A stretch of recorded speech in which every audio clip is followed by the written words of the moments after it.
I miei sorrisi e i tuoi si sono spenti, noi camminiamo insieme e siamo soli, ci restano soltanto lunghi silenzi che vogliono dire addio, addio.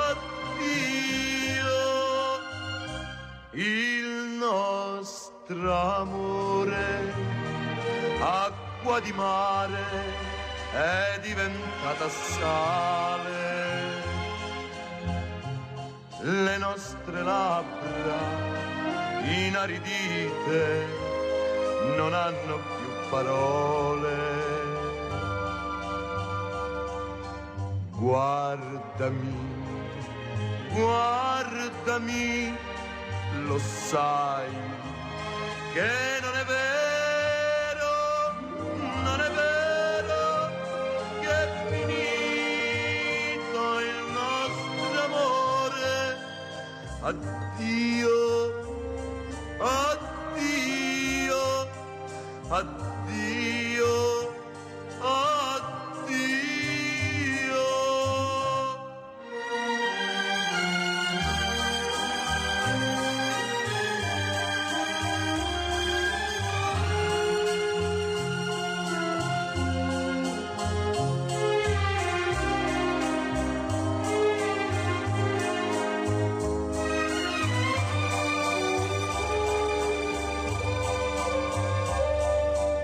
Guardami, guardami, ascoltami, fermati. Non è vero perché tu stai piangendo, perché noi lo sappiamo che ci vogliamo bene, che ci vogliamo bene e ci lasciamo. Addio, addio, addio, amore mio.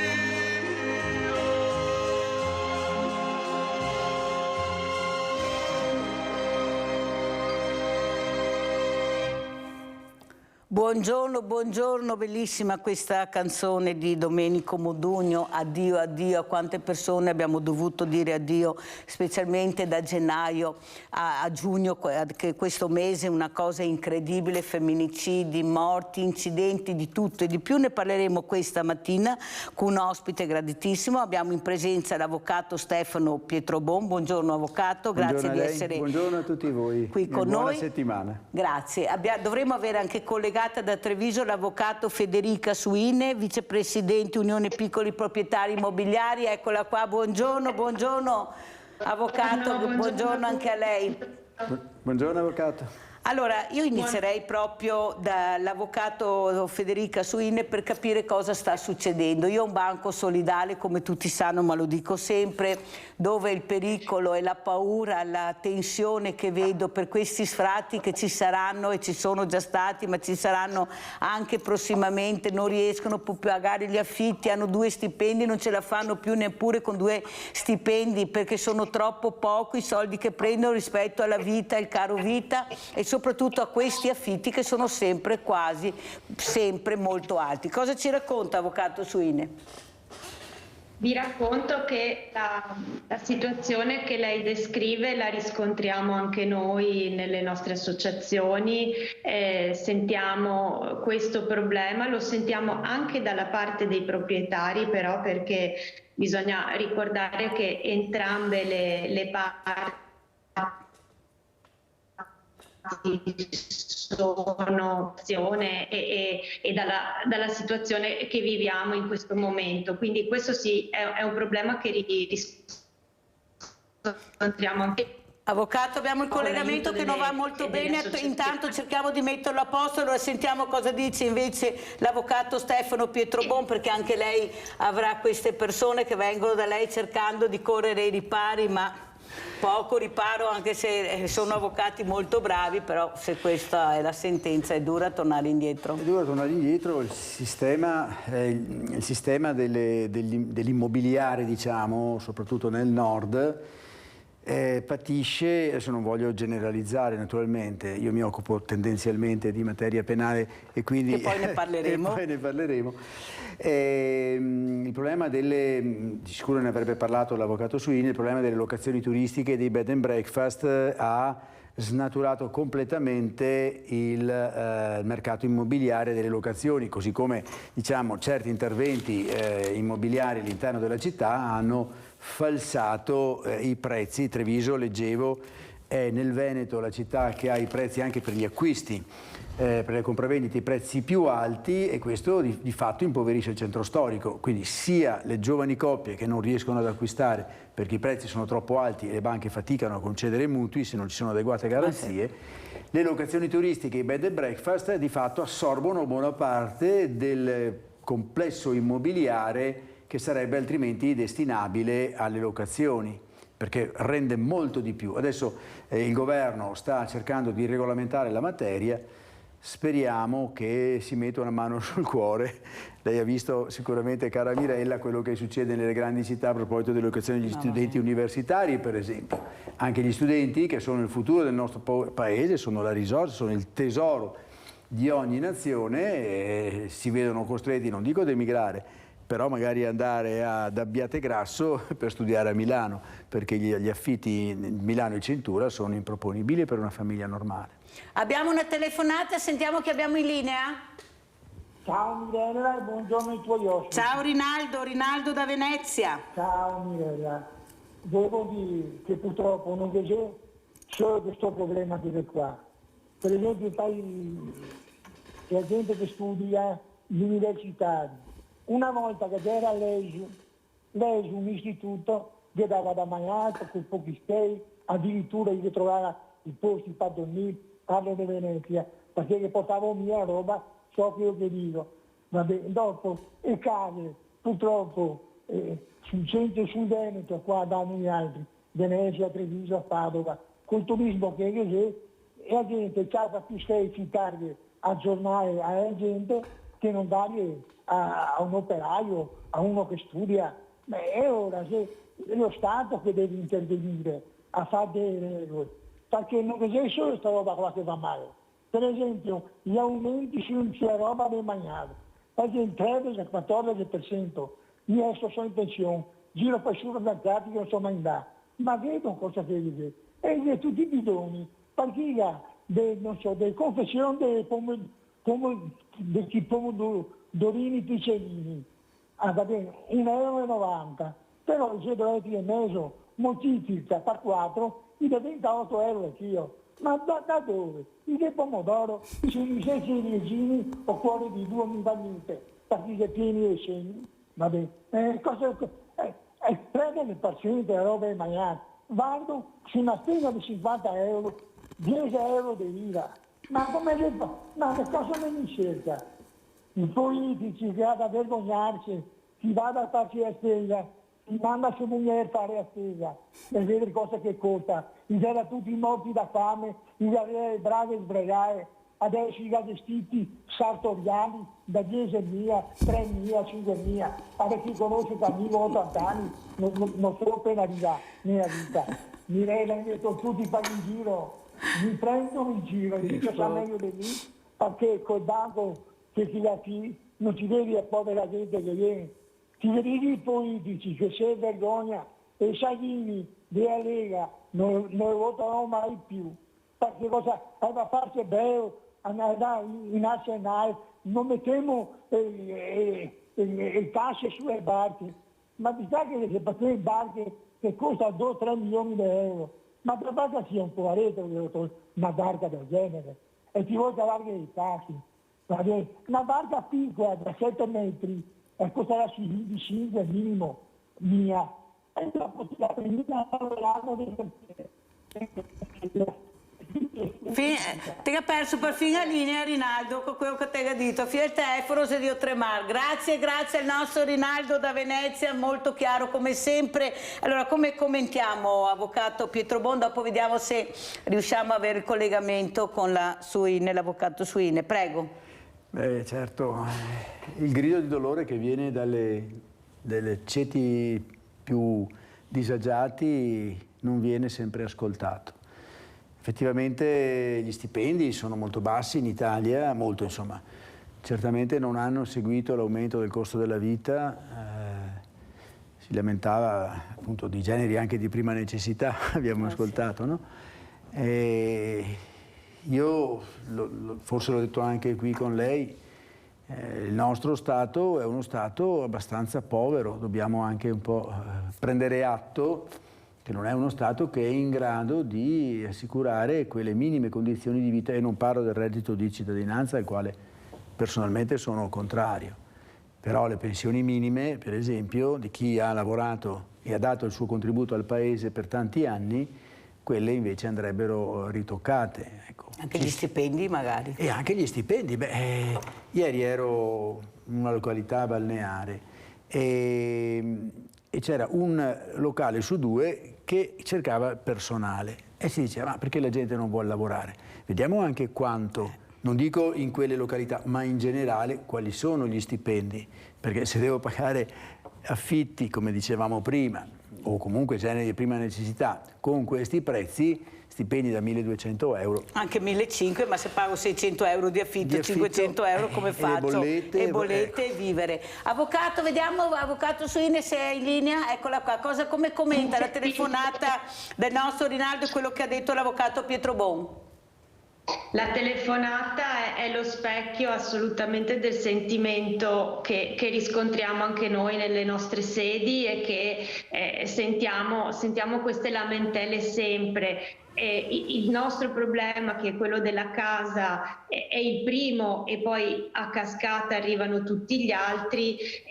Lo abbiamo detto anche in precedenti puntate, sempre qui da lei, abbiamo spesso lamentato appunto questa grossa imposizione fiscale che colpisce entrambe le parti, e quindi il locatore vessato, colpito, che subisce gli aumenti, e il conduttore che fa proprio fatica a volte a sostenergli questi canoni di locazione. A questo aggiungiamo quello che stava appunto dicendo il collega Pietro Bon relativamente alle abitazioni che vengono sottratte al mercato delle locazioni per adibirle a locazioni brevi, locazioni turistiche, bed and breakfast, tutti tentativi, per così dire, di mettere a miglior reddito le proprie abitazioni, che però hanno il risvolto di togliere al mercato abitazioni utili per la locazione abitativa dei nuclei familiari e creare un grossissimo problema nel reperimento delle. Abbiamo sempre più spesso persone che, pur potendo pagare, pur avendo uno stipendio, fanno proprio difficoltà a reperire alloggi idonei, e questo è un grossissimo problema che so che anche molti comuni stanno cercando di risolvere, di affrontare, proprio per non lasciare nessuno senza quel bene primario che è la casa. Nelle grandi città abbiamo visto anche il problema degli studenti universitari, nel piccolo lo sentiamo anche a Treviso, perché comunque ci sono un numero limitato, più limitato rispetto alle grandi città, di studenti universitari che arrivano qui e non trovano sistemazioni adeguate e sono magari costretti a condividere una stessa abitazione anche in 4, 5, 6 ragazzi per riuscire a trovare un posto letto, e piano piano anche da noi questo diventerà un problema. Dobbiamo un po' tutti lavorare assieme per cercare di dare una soluzione, perché, ripeto, la casa è il primo tra i primi bisogni fondamentali delle persone, quindi non si può lasciare indietro nemmeno questo aspetto. Sì, ma teniamo anche presente, avvocato Suine, che poi oltre all'affitto ci sono le spese condominiali.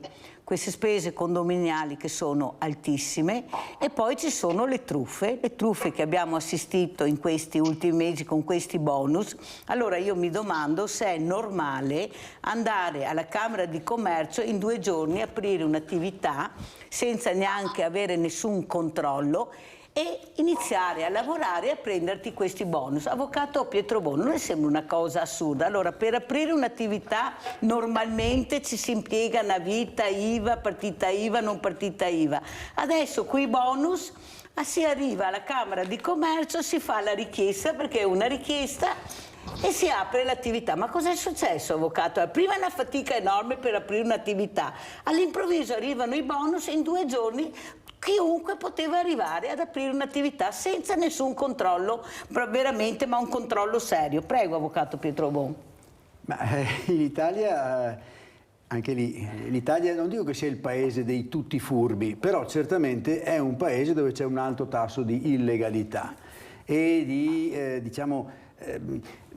tendenza all'escamotage, all'aggirare i vincoli. Per cui introdurre questi sistemi di autocertificazioni, di liberalizzazioni selvagge, diciamo così, ha prodotto i risultati che abbiamo visto in materia di agevolazioni edilizie, dove adesso il governo Draghi prima e adesso il governo Meloni hanno fatto marcia indietro, ripristinando determinati controlli ed eliminando alcuni strumenti, pensiamo al credito d'imposta dei bonus, che aveva di fatto consentito una serie di illegalità e di truffe vere e proprie, come lei ha appena adesso evidenziato.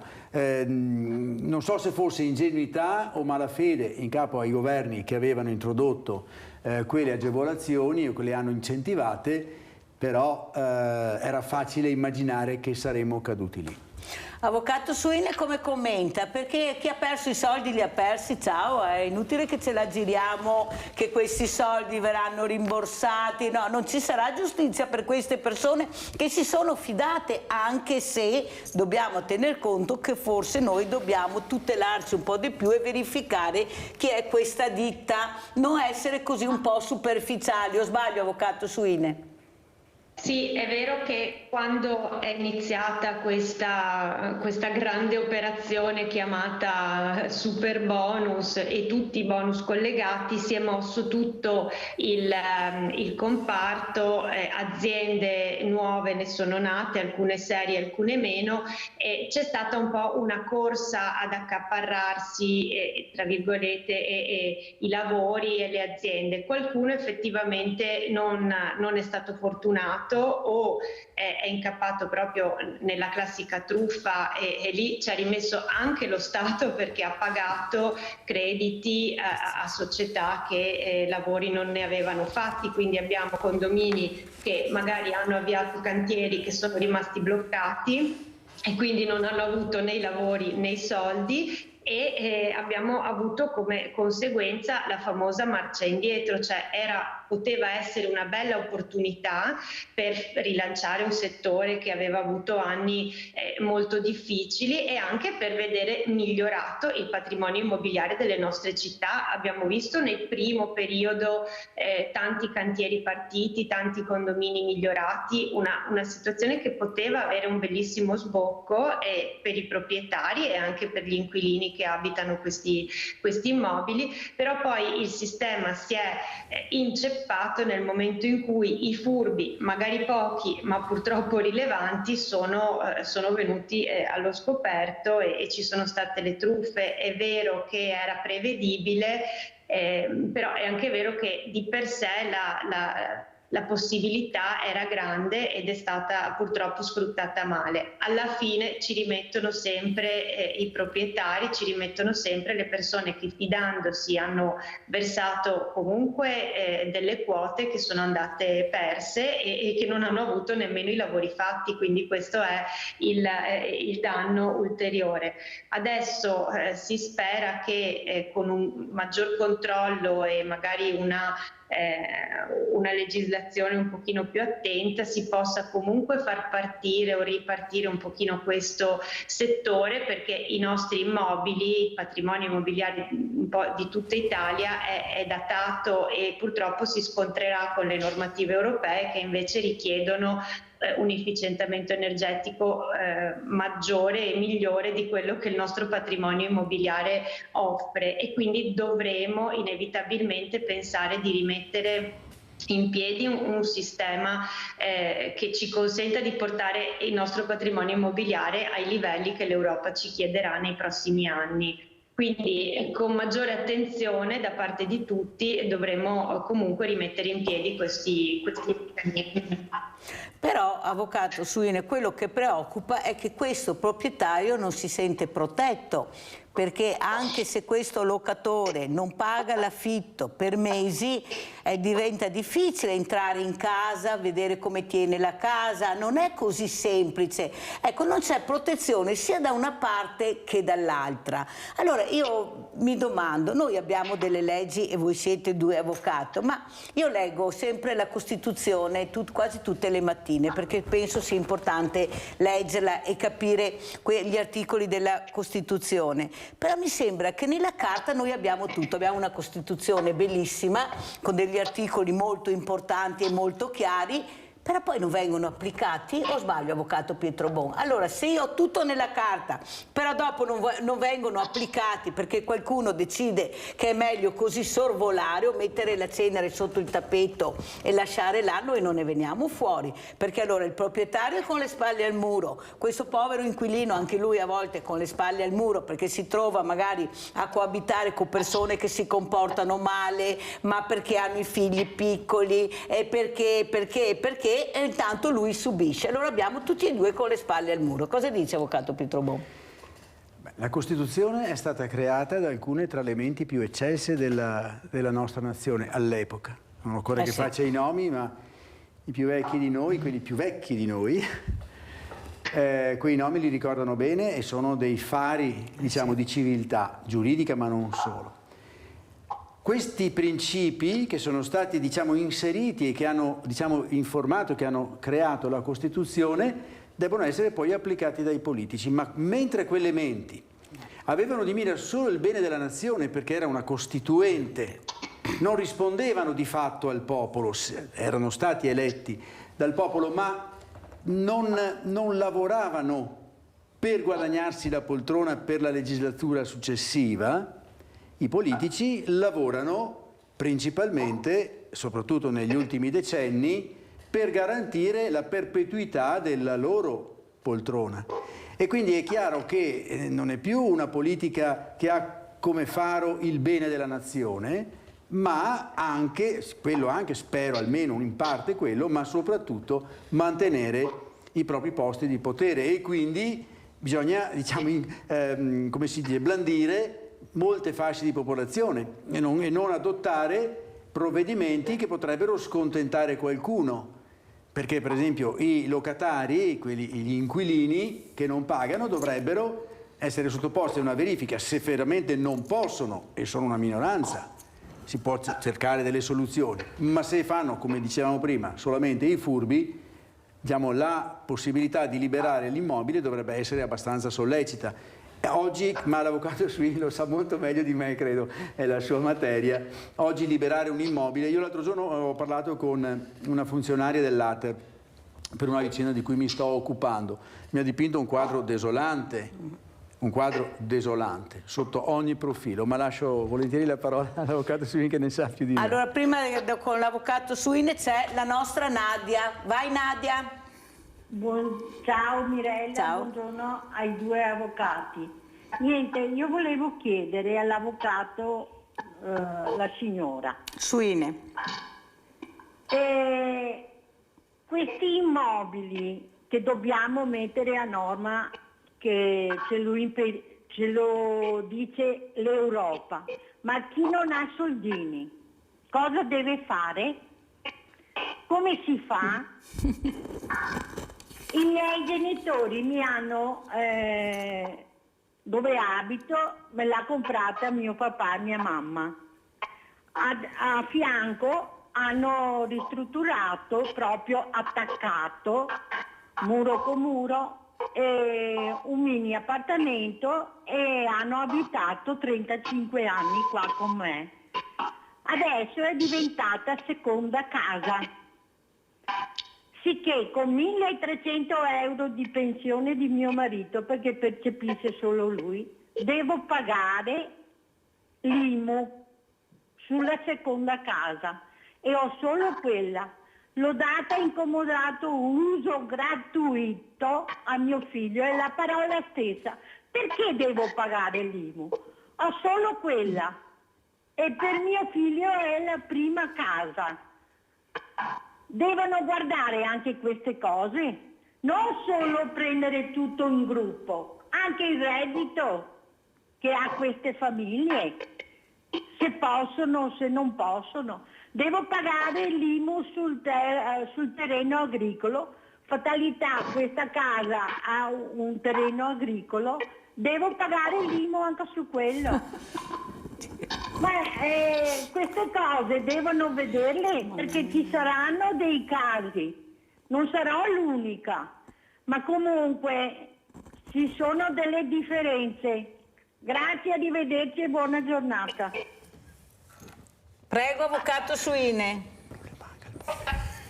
Vede Mirella, questa è la lamentela più ricorrente che sentiamo. I proprietari sono molto vessati, sono molto tassati e sentono questa tassazione molto pesante per loro. A fronte di questo non sentono di avere quella tutela che diceva lei prima, non sentono di essere supportati e tutelati dallo Stato, dalla normativa, quando hanno magari il problema dell'inquilino moroso o hanno il problema di dover adeguare immobili pur in assenza magari di redditi che possano consentire di fare questo tipo di lavori. Gli incentivi per le ristrutturazioni, gli incentivi che abbiamo visto prima dovevano essere anche un aiuto a questa situazione qui, quindi poter aiutare i privati a mettere a norma o a mettere in sicurezza, pensiamo anche al sisma bonus per esempio, gli stabili che non lo erano.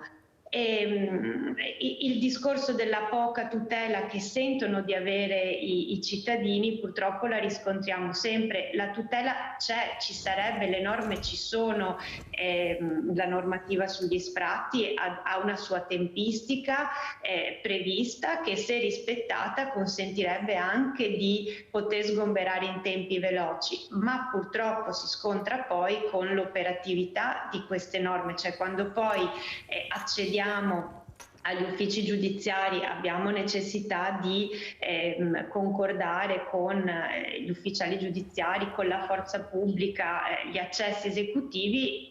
In questa fase qui le procedure si allungano tantissimo e è qui che il cittadino sente di non avere nessuna tutela. Però, avvocato Suine, quello che dice Nadia è stato contestato da qualche avvocato dicendo che non è possibile che lei paghi l'IMU sulla seconda casa, che ci sono delle agevolazioni e che non deve pagare. Anche qua sono pareri discordi. Secondo lei Nadia deve pagare quello che ha dichiarato?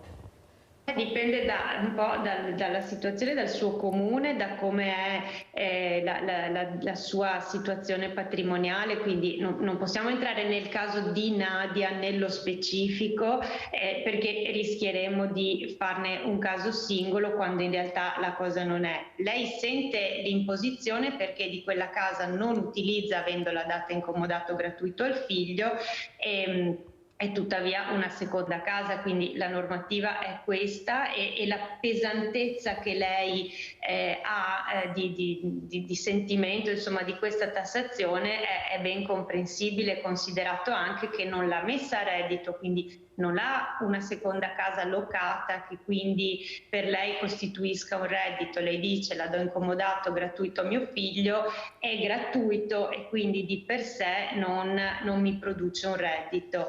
Però appunto questo caso lo vediamo in tantissimi altri casi uguali e i proprietari è qui che si sentono da un lato colpiti, dall'altro poco tutelati, quando invece poi avrebbero magari bisogno di un'agevolazione. E l'IMU sul terreno agricolo, avvocato Suine?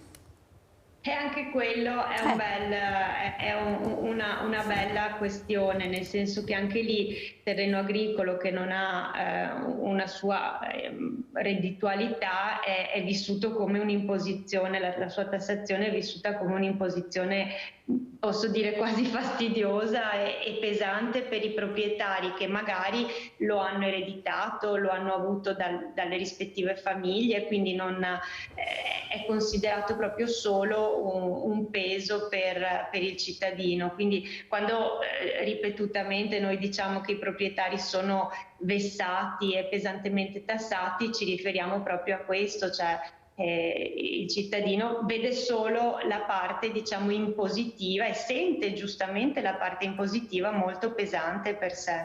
Anche perché, come diceva Nadia, il mio reddito è di 1.300 euro e la pensione di mio marito, non ho niente altro, capite bene che c'è un'ingiustizia. Avvocato Pietro Bon, come vuole commentare? Io non voglio essere... La signora Nadia mi deve perdonare, però cerco di ampliare, sì. Come ha detto giustamente l'avvocato Suine, il caso singolo è un po' difficile da prendere come base. È un esempio, però mi sento di dire, ma ripeto, non voglio criticare una situazione oggettivamente come questa. Se il figlio è un figlio che lavora, se lavora ha un reddito e pagherà anche l'IMU per una casa di cui non paga l'affitto. Se il figlio non lavora, può coltivare la terra e mette a reddito e almeno ricava qualche cosa dalla terra? Cioè, cerchiamo un attimo di contestualizzare la cosa. Magari non è così, perché il figlio può avere dei problemi, non lo so. Però, detta come viene presentata una situazione del genere, francamente, io penso a persone che non hanno neanche la prima casa in proprietà. Questa signora ha 2 case e un terreno agricolo. Si lamenta dell'imposizione. Certamente si lamenta dell'imposizione, però... voglio dire, presenta cioè, ha un patrimonio, lei dice. Ha un patrimonio per cui diciamo soppeserei un attimo l'incidenza che ha l'imposizione tributaria su una persona del genere rispetto ad altre persone che hanno più difficoltà. Però giustamente... Non me ne voglia la signora Nadia, no, però, ma ha fatto bene, come avvocato. È presentata.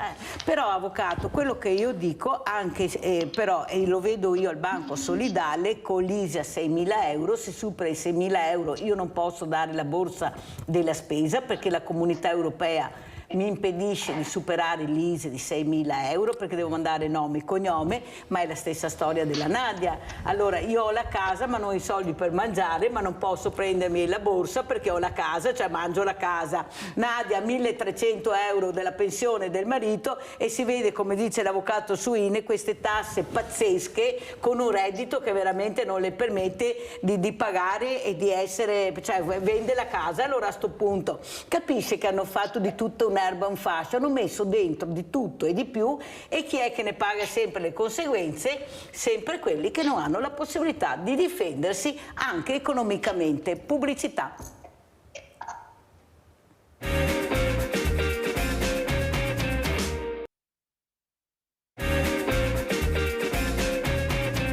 E guardiamo il video Case, sfratti, Federica Suine e Alessandra Gava, che era ancora presidente dell'Ater. Andiamo a vedere. Gli sfratti sono calati perché inizialmente sono calate le locazioni, ahimè i piccoli proprietari scottati da precedenti esperienze negative fanno sempre più fatica ad affidarsi con fiducia a nuove locazioni.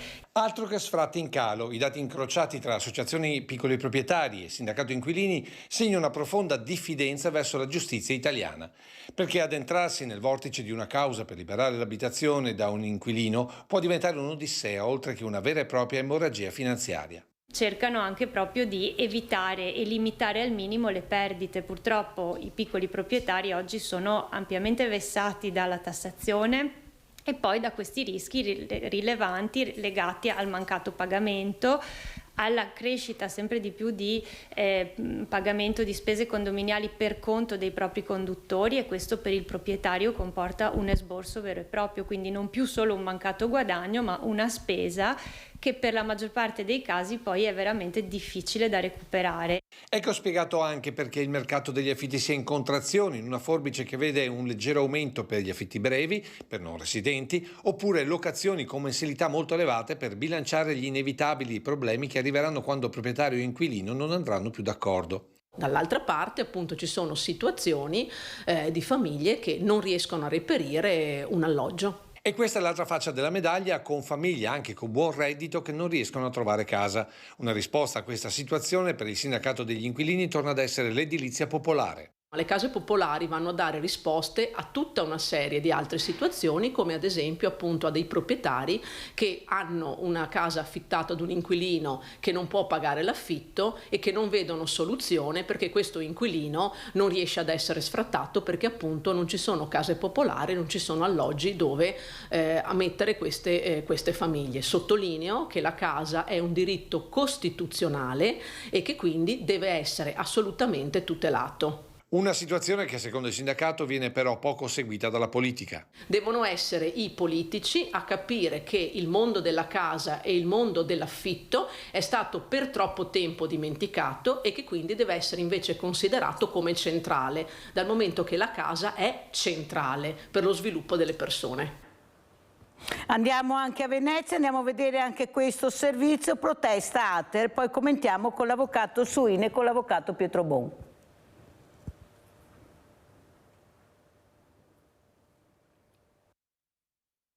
Quando piove sento tutto un gocciolio da lì e l'acqua mi esce da qua, tanto che il carico d'acqua è qua. Francesca Scarpa vive con la figlia in questo appartamento dell'Atern nel complesso Circus di Piazza Vittorino da Feltre a Chirignago.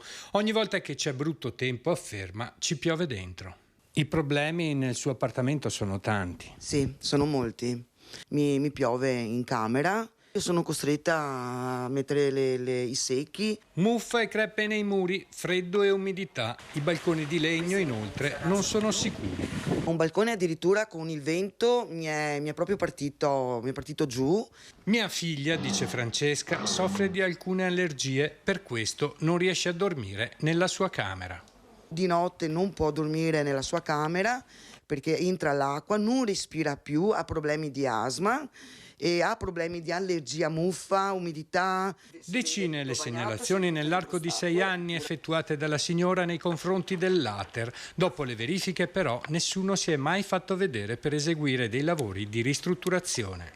Hanno fatto foto, hanno detto facciamo così, facciamo colà e non ho mai visto nessuno. Non trovo giusto, visto che in ritardo, ma sono sempre stata pagatrice di tutto affitto e condominio, e non trovo giusto che facciano vivere le persone in queste condizioni. Qui nel complesso Circus il degrado è anche all'aperto. A poca distanza dalle case si trova una discarica, ma la rabbia e la disperazione non sono ancora finite. Di 700 euro di stipendio e mi ritrovo a pagare 100 euro di affitto e 1000 dai 1.400 ai 1.600 di condominio, dove citofono rotti, portoni rotti, la sbarra che paghiamo è sempre rotta, manutenzione che non viene fatta, il giardino ce lo dobbiamo pagare per pulirlo. Chiedo un appartamento sano, punto. Avvocato Suine, è un bel problema, ha ragione questa signora, prego. Mirella ha ragione, ma come si dice in questi casi la coperta è corta, cioè la signora fa i conti con quello che ha lei e con quello che paga e con quello che ha in cambio. E dall'altro lato abbiamo l'Ater, abbiamo il comune, abbiamo i vari enti che fanno con i fondi di cui dispongono, quindi non metto in dubbio che cerchino di fare il possibile, ma i numeri, le richieste e anche la situazione non consente una gestione migliore. Abbiamo tantissimi immobili che potrebbero essere riadattati e messi a disposizione delle famiglie, ma molto probabilmente per la mancanza dei fondi questo non sempre, non tutti gli anni riesce ad essere fatto. L'Ater ha un numero di domande di alloggio di abitative, di emergenze abitative elevatissimo a fronte di una disponibilità di alloggi molto bassa. E Però quindi, dobbiamo dire anche, cercare- avvocato Suina, è vero quello che dice lei, però è vero che a volte anche certi proprietari, anche se fanno pagare degli affitti diciamo anche onerosi, non danno quella sicurezza, quella pulizia, quell'igiene che dovrebbero dare, dobbiamo dire anche questo però, perché io sono entrata su delle case e ho i servizi, perciò non è che le racconti storie incredibili, su appartamenti che chiedevano 200-300 euro di affitto ed erano delle topaie. Avvocato Suine, c'è anche quello, cioè dobbiamo dire che ci sono colpe da ambo le parti, però la legge non tutela nessuno delle due, questo è il grande problema, che la legge non tutela. Io inquilino che mi comporto bene sono vessato da tasse, da persone che si comportano male, devo subire perché nessuno si prende la briga di tutelarmi, perché questa era, anche se la Costituzione dice l'incontrario. Il proprietario dice: io con le tasse che pago non posso mettere a posto l'appartamento perché non ce la faccio, quello che mi rimane in tasca è talmente poco, però qua la bilancia pesa sempre per tutte e due le parti, uguale a mio avviso, perché hanno ragione e torto in ambo le parti, però non si può neanche continuare così e dare il bonus casa a persone che si sono mette a posto le ville, si sono fatte le ville, le case nuove, invece di mettere a posto queste cose che abbiamo la fila di persone in attesa, oppure su appartamenti avete sentito che non sono sani. Avvocato Pietro Bon, dopo parleremo di penale naturalmente, perché l'avvocato Pietro Bon si fermerà un pochino per fortuna, prego, Sì, grazie. per l'ora è volata. Sì, no, allora, le procedure, ne parlavamo anche prima, le procedure di sfratto e per restituire gli alloggi ai proprietari sono scandalosamente lunghe e le colpe sono anche delle persone, non sono solo delle risorse dello Stato. Lo Stato sono le persone, sono gli ufficiali giudiziari, sono i magistrati che fanno i provvedimenti. Gli amministratori. Gli amministratori pubblici, certamente sì, ciascuno di queste, e gli avvocati, tutti dobbiamo rimboccarci le maniche, non possiamo sempre scaricare la colpa sugli altri. Ci sono affitti ATER di 5 euro, cara Mirella, no di 200-300. E ci sono proprietari che non pagano nemmeno questi 5, 10 o 50 euro di affitto e quando se ne vanno, come ha detto lei, lasciano degli alloggi, e stiamo parlando di persone radicate da degenerazioni nel territorio, non voglio fare questioni ovviamente, no, di etnia o di razza, come si usa dire, lasciano questi alloggi in condizioni tali che i funzionari non riescono nemmeno a entrare per i conati che soffrono. Allora, è possibile che l'ATER, voglio dire, che ha risorse, anche ne ha adesso, forse saprà, stanno demolendo tutti quegli edifici lungo la Feltrina, no? Verranno demoliti e verranno costruiti nuovi alloggi e quindi saranno moderni, avranno diciamo tutta una serie di cose. Però se il beneficiario non viene cacciato via entro 6 mesi dalla morosità per dare questo alloggio a chi ne ha bisogno, e la colpa è di chi è? Non è dello Stato, è delle singole persone che devono mettere in atto le norme, come dice lei. Sì, abbiamo Livio da Padova. Ciao Livio. Mirella, ciao, un saluto all'avvocato e anche alla signora. Dunque, volevo tornare sul discorso del bonus 110%. Ma chi è che l'ha concesso? C'è concesso un governo di centrodestra che sperava per mantenere la poltrona, siccome le richieste erano milioni, sperava di avere successo con questo 110. Io quando ho sentito un 110, io mi sono chiesto, ma perché non dare un 70, 80, addirittura di più di quello, un rimborso superiore a quello che è stata la spesa? Sì, c'è stata proprio l'incoscienza di un governo di centrodestra che ha concesso per i propri interessi, che ha concesso questo bonus, di cui ne hanno approfittato milioni di persone, e non persone povere, persone anche ricche che dovevano ristrutturare la villa, eccetera, fregandosene di tutti coloro che sono in affitto, che pagano un affitto alto, anche dell'ATER, come sono io personalmente, 300 euro di una topaia che perde acqua, eccetera, e non viene fatto niente, e come me ce ne sono a milioni, ecco, fregandoci di quelli. È come lo stesso discorso di quelli truffati dalle banche. Quelli truffati dalle banche, è giusto, è stata una truffa, Zonin è stato un ladro, ha rubato, li ha truffati, ma perché? Anche loro erano degli egoisti, speravano di prendere il 20-30% di interessi, è la mentalità dell'italiano di fare i propri interessi sperando che vada sempre tutto liscio. E lo stesso è successo col bonus e lo stesso succederà ancora per chissà quante altre cose, colpevole lo Stato, il governo, l'Aper che da 50 anni funziona male, gestisce male, e inquilini come me e come molti altri che pagano un affitto altissimo in confronto a 1.100 euro di pensione che pagano e devono rimanere qui ed essere vittime perché non hanno nessun altro posto da andare. Questa è la verità. Mi dica un po', avvocato. Ecco, grazie e vi saluto. Grazie Livio. Ecco, quello che diceva la Mirella, 300 euro li pagano su delle topaie, come ha detto Livio, non solo 5 euro, avvocato, lo sapevo perché le telefonate arrivano. Sì. Poi ho visto anche la casa di Livio, oltretutto sono andata a casa a trovarlo, perciò confermo quello che ha detto, però la situazione è drammatica. Prego, avvocato Suine.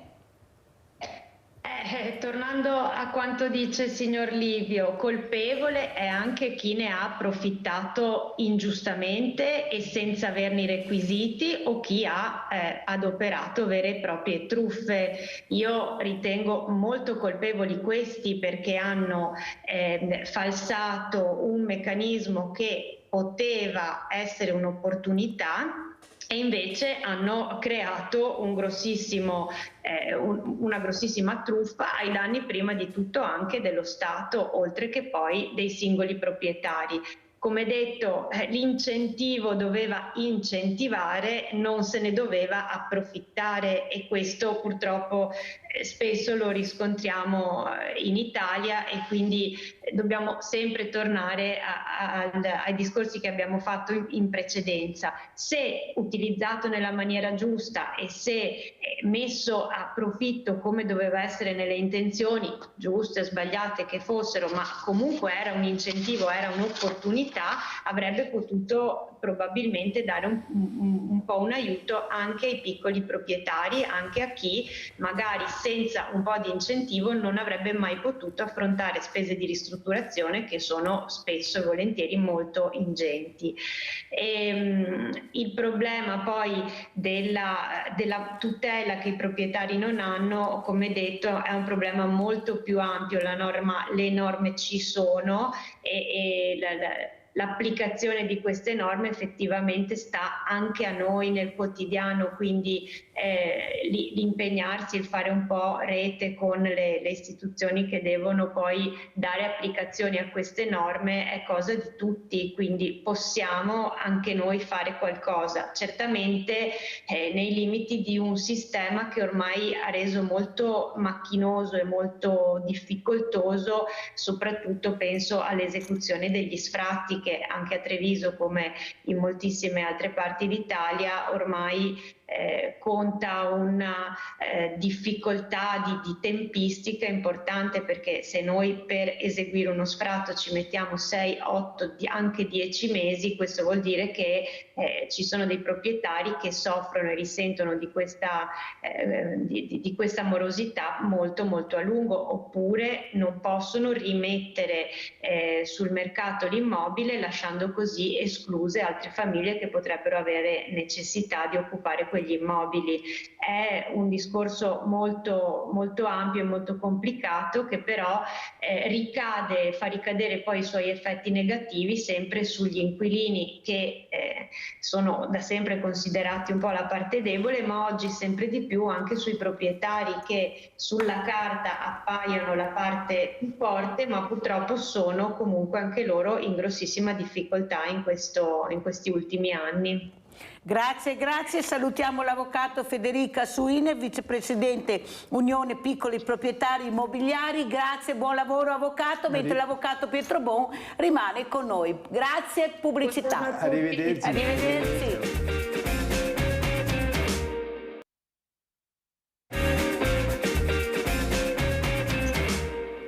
E abbiamo in collegamento con noi un'altra ospite gradita che è Michela Surian, figurinista. Buongiorno Michela, buongiorno, ben arrivata. Gli occhi al cielo, speriamo vada bene il collegamento, buongiorno. Però io inizierei proprio con l'avvocato Pietro Bon, che rimane con noi ancora un pochino perché dovremmo parlare di penale. Ecco, a me interessa tantissimo queste baby gang, questi ragazzini che ne fanno di tutti i colori, ragazzi, ragazzine, ragazze, ragazzine, perché non è solo maschile ma anche femminile, però se ne fregano, addirittura deridono le forze dell'ordine, dovrebbero fare dei percorsi rieducativi, molti non li fanno, se ne fregano, si comportano male. Com'è la situazione per questi ragazzi? Abbiamo visto a Silea cosa è successo, questo uomo legato, famiglia al di sopra di ogni sospetto, normali, nel senso famiglie normali, questi ragazzi che si mettono la maschera quando escono, Dr. Jekyll e Mr. Hyde. Ma la legge cosa prevede per questi ragazzi? Che penale c'è? C'è un penale o non c'è il penale per queste violenze inaudite che continuano a fare? Allora, il sistema penale per i minorenni diciamo, è concepito in modo che prima di arrivare alla punizione si cerca di capire la causa del disagio e si cerca di intervenire sulla causa del disagio. E questo personalmente lo trovo molto giusto, perché se un ragazzo di 16 anni arriva ad avere atteggiamenti di violenza, ma non solo Silea, ci sono stati episodi di cronaca dell'altro giorno. Quello che conosciamo tutti, sì, certo, diciamo. Ma l'uccisione del ragazzo a paese. A paese. Parliamo leggevo l'altro giorno di quei 2 ragazzini che avevano ucciso i genitori, si ricorda, anni fa, no? Omar e Erika sono tornati alla ribalta della cronaca, no? Quindi questa rabbia, questa crudeltà, che evidentemente non è solo una cosa propria di ciascun ragazzo, ma nasce da lontano, dalla famiglia, dai contesti. Allora si dice, prima di punire ragazzi che può essere che abbiano avuto una influenza negativa dai contesti in cui vivono, cerchiamo di recuperarli, perché il carcere, e lo dico a tutti voi ascoltatori, il carcere ha un'efficacia rieducativa abbastanza limitata. Il carcere è fondamentalmente uno strumento punitivo e contenitivo, ma dobbiamo sempre pensare a cosa fanno le persone fuori del carcere, quando hanno cessato la pena, e se possibile evitargli pene così severe come il carcere, anche se sembra che io dica una bestialità. Però dobbiamo sempre pensare che lo scopo è quello di evitare che nasca la spinta criminale, non solo di punire l'esito di questa spinta. La prevenzione. La prevenzione. Abbiamo Sandra da Padova, se non mi cade la linea, vai Sandra. Sandra? Niente. Sandra? Prova a riprovare Sandra perché non ti sento, purtroppo c'era la pubblicità. Allora avvocato, è vero quello che lei dice, però ci sono dei ragazzi che non riescono a capire il grave gesto che hanno fatto e continuano a perpetuare. Abbiamo visto anche con la mom questo ragazzo che nonostante sia stato ripreso si mette sopra l'autobus, ne fa di tutti i colori, tanto chi se ne fa, addirittura deride le forze dell'ordine. Ecco, in questo caso, una volta che è stato ripreso, si è cercato di fargli capire che così non può continuare e lui continua, cosa succede? Beh, è evidente che in questo caso no, bisogna passare diciamo alla leva punitiva, cioè il concetto è quello di dove è possibile prevenire e intervenire sul piano educativo, ma se non c'è la risposta da parte del soggetto questo è evidente, Mirella, non posso che essere d'accordo con lei e con tanti ascoltatori, immagino, a un certo punto bisogna adottare necessariamente lo strumento contenitivo punitivo, magari non il carcere diciamo come lo intendiamo, no? Le sbarre e le chiavi, però dei luoghi di contenimento dove la persona non può uscire, che abbiano diciamo una maggiore umanità di trattamento, però certamente la punizione è indispensabile, cioè la minaccia della punizione ancora oggi è quella che contribuisce a tenere le persone al loro posto e fare sì che rispettino le leggi, certo. Un altro caso che ha fatto scalpore è questa guardia giurata che ha ucciso questa persona che è stata condannata, e la dichiarazione che ha fatto: non ho trovato giustizia né da parte della legge né da parte dell'azienda, mi sono sentito completamente solo. Se lo rifarei? No, la prossima volta non mi girerei da un'altra parte, non farei quello che ho fatto per cercare di fermare questa persona. Cioè la legittima difesa, avvocato, una persona entra in casa mia di notte con la pistola, anche se è giocattolo, io non lo so in quel momento perché mi entra in camera al buio. Ho la pistola nel comodino per difendermi, sparo, uccido questo rapinatore, vado in galera. Allora, sono due situazioni, mi deve consentire Mirella, molto diverse. Perfetto. La legittima difesa all'interno dell'abitazione è sacrosanta. È stato ampliato il diritto, si può sparare anche. Ascoltate bene, Si può anche sparare se la minaccia è una minaccia grave e se ci Cosa vuol dire minaccia grave, avvocato? Beh, la persona che è all'interno della propria abitazione deve trovarsi davanti a una situazione per la quale ha ragione di temere per la propria incolumità.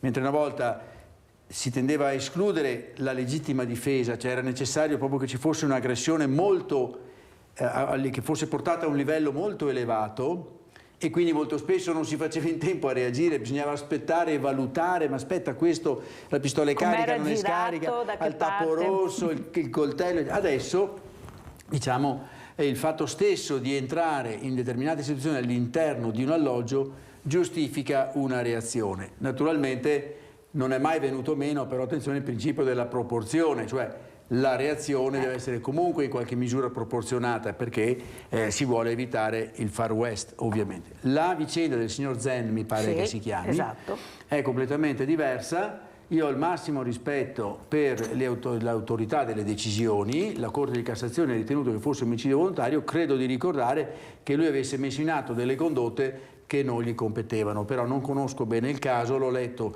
un poco sulle cronache, ha messo la macchina di traverso, l'ha voluto fermare, non era compito suo. La guardia giurata tutela il supermercato, tutela la banca, tutela la casa, quindi le aggressioni alla banca, quella guardia giurata, se ricordo bene, stava spostandosi, non so, ha sentito con la radio, perché si era sintonizzato, non ho ben capito, con la radio della polizia, e ha voluto, tra virgolette, dare una mano. Non so se fosse competenza sua quella.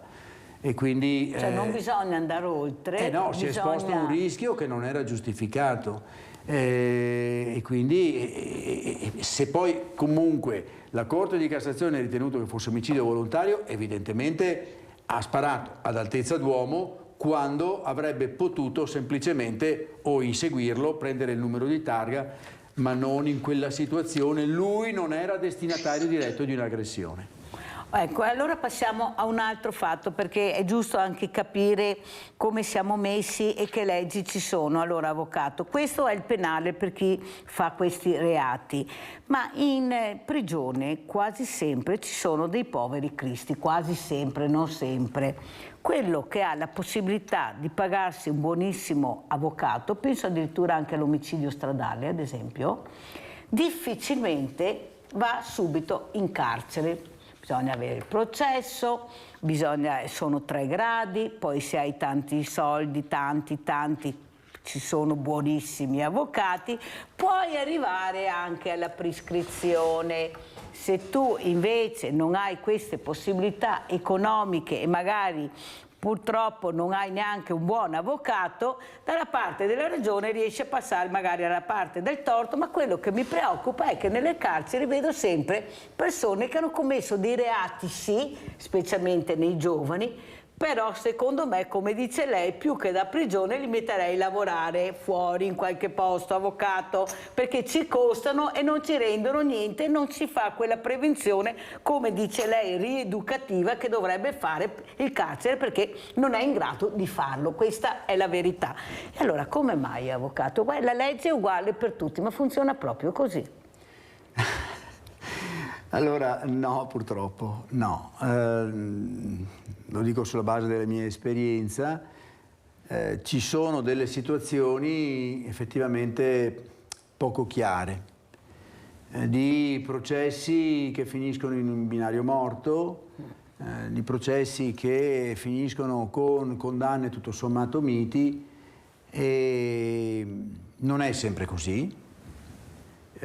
Ci sono tante situazioni che hanno visto la magistratura intervenire e intervenire bene, altre situazioni che hanno visto la magistratura intervenire con conferenze stampa, accompagnate con conferenze stampa, roboanti proclami e tutto, e poi processi finiti nel nulla perché magari mancavano proprio le prove, non sono riusciti a dimostrare. Allora la gente vede che Craxi va in galera e si immagina che sia un delinquente intemerato. In realtà molto spesso queste persone vengono colpite perché rappresentano qualcosa, hanno una loro carica simbolica, però spesso il magistrato guarda la carica simbolica e non la condotta che ha veramente realizzato questa persona. Il processo finisce nel nulla e si dice perché è un politico, perché è appoggiato. In realtà a volte, quindi la verità non è mai da una parte sola. Certo è che invece, come ho detto prima, in altre situazioni abbiamo visto anche dalle nostre parti nel Veneto delle situazioni nelle quali hanno pagato in pochi, non poveri cristi necessariamente, però solo alcuni e altri no. Allora, Rigopiano, il Ponte Morandi, la funivia, ma tanti morti, nessuno in carcere, avvocato. Perché? Perché sono situazioni, come ha spiegato anche molto bene lei, che vanno analizzate, ma il colpevole diventa sempre l'ultima ruota del carro. Va a finire che paga sempre l'ultima ruota del carro, perché, come ripeto, ai vertici c'è la possibilità di avere fior di fori di avvocati, di pagare processi carissimi, perché un processo costa molto caro, tanto si va avanti, però in carcere non va nessuno, perché questa è la verità che tuttora vediamo. Ma allora il cittadino a casa che vede questo, che ha perso questo familiare, pensiamo anche alle morti nel lavoro. Anche là, morto il ragazzo, questa povera famiglia Michelin Battistetti che se le sta mettendo tutta per avere giustizia, ma ancora il processo è che per fortuna arriverà in tempi brevi il 3 luglio, però questa mamma che veramente si dispera e urla e grida giustizia da tutte le parti, speriamo che arrivi la giustizia. Ma perché ci deve essere così tanto tempo quando ci sono le prove che c'è qualcuno che ha sbagliato con nome e cognome? Si passa il cerino. Arriva l'avvocato, prende tutto quanto l'ambaradaglia, calma, adesso faccio io. Ecco, è giusto questo secondo lei? Ma allora che legge c'è per il cittadino normale? Il cittadino che si comporta bene, che paga le tasse, che cerca anche di fare il meno danno che può. Poi arriva all'improvviso, perché delle volte uno è anche sfortunato di trovarsi al posto giusto nel momento sbagliato e arriva la mazzata.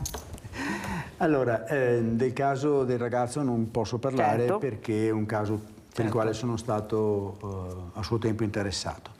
Per quanto riguarda quei 3 casi che lei, cara Mirella, ha citato, io da quello che ho letto naturalmente dobbiamo anche riconoscere, diciamo, che saranno le prove quelle che diranno se queste persone sono responsabili o no, però da quello che ho capito il caso della funivia del Mottarone, sì, e il caso del Ponte Morandi sono 2 casi dei quali credo che alcune persone subiranno delle condanne molto pesanti.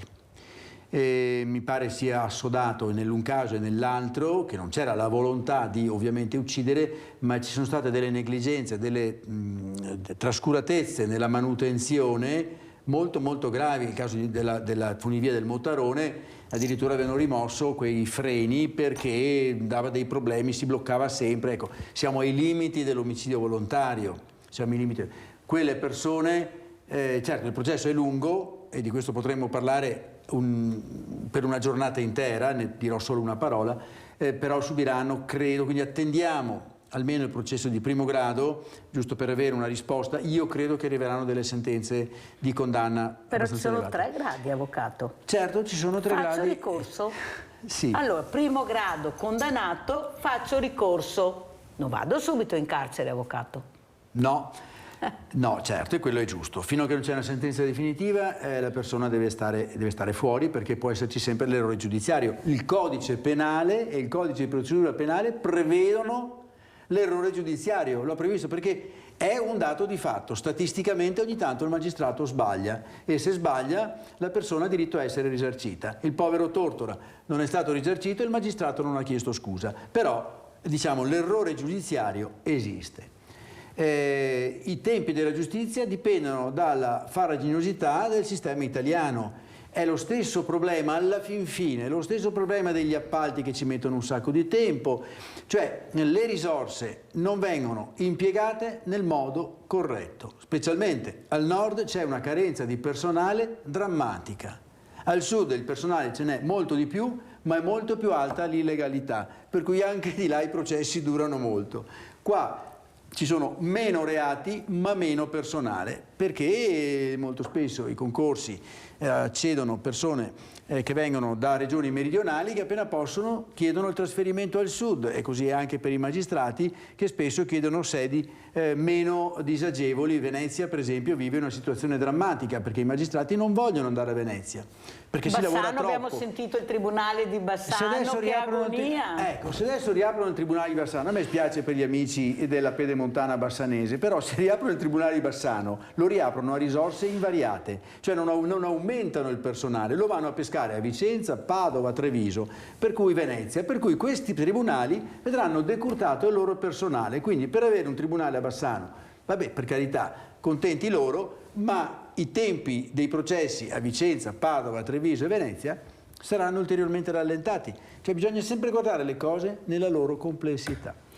Allora, avvocato, so che lei ci deve lasciare, come vuole lasciare i nostri, veramente io li chiamo opinionisti questa mattina, abbiamo sentito prima le telefonate, poi andiamo da Michela Suriano, ci siamo dimenticati ma adesso l'avvocato se ne deve andare, è rimasto, proprio ha fatto un favore perché volevo sentire anche una versione corretta di quello che noi assistiamo e restiamo sconvolti, avvocato, perché qua in Italia impreso i colpevoli, quei che hanno tanti soldi non ci vanno mai, purtroppo, sia dal lato economico che dal lato veramente omicidio stradale, morti sul lavoro, vedremo come andrà a finire, però c'è un punto di domanda che veramente non ci soddisfa. Mi dispiace, avvocato, 3 gradi di giudizio, prescrizione, questi la fanno franca, è quello che ha perso il figlio, la moglie, il marito, ecco questi familiari disperati, vediamo le scene nei tribunali, avvocato, questa è la verità, sono disperati, questi familiari hanno perso i loro cari e non trovano giustizia,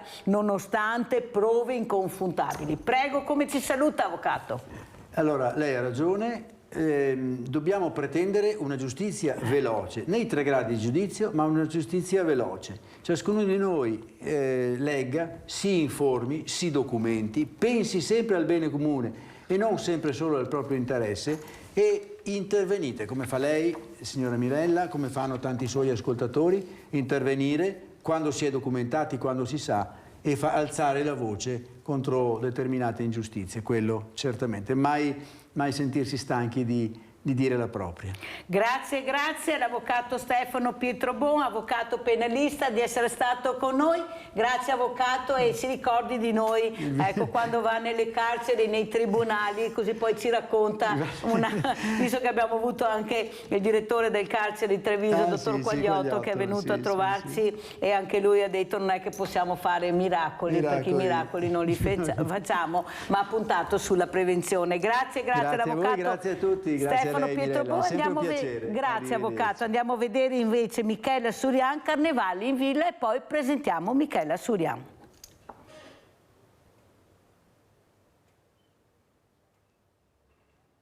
Io mi chiamo Michela Surian, ho una sartoria a Monastiere.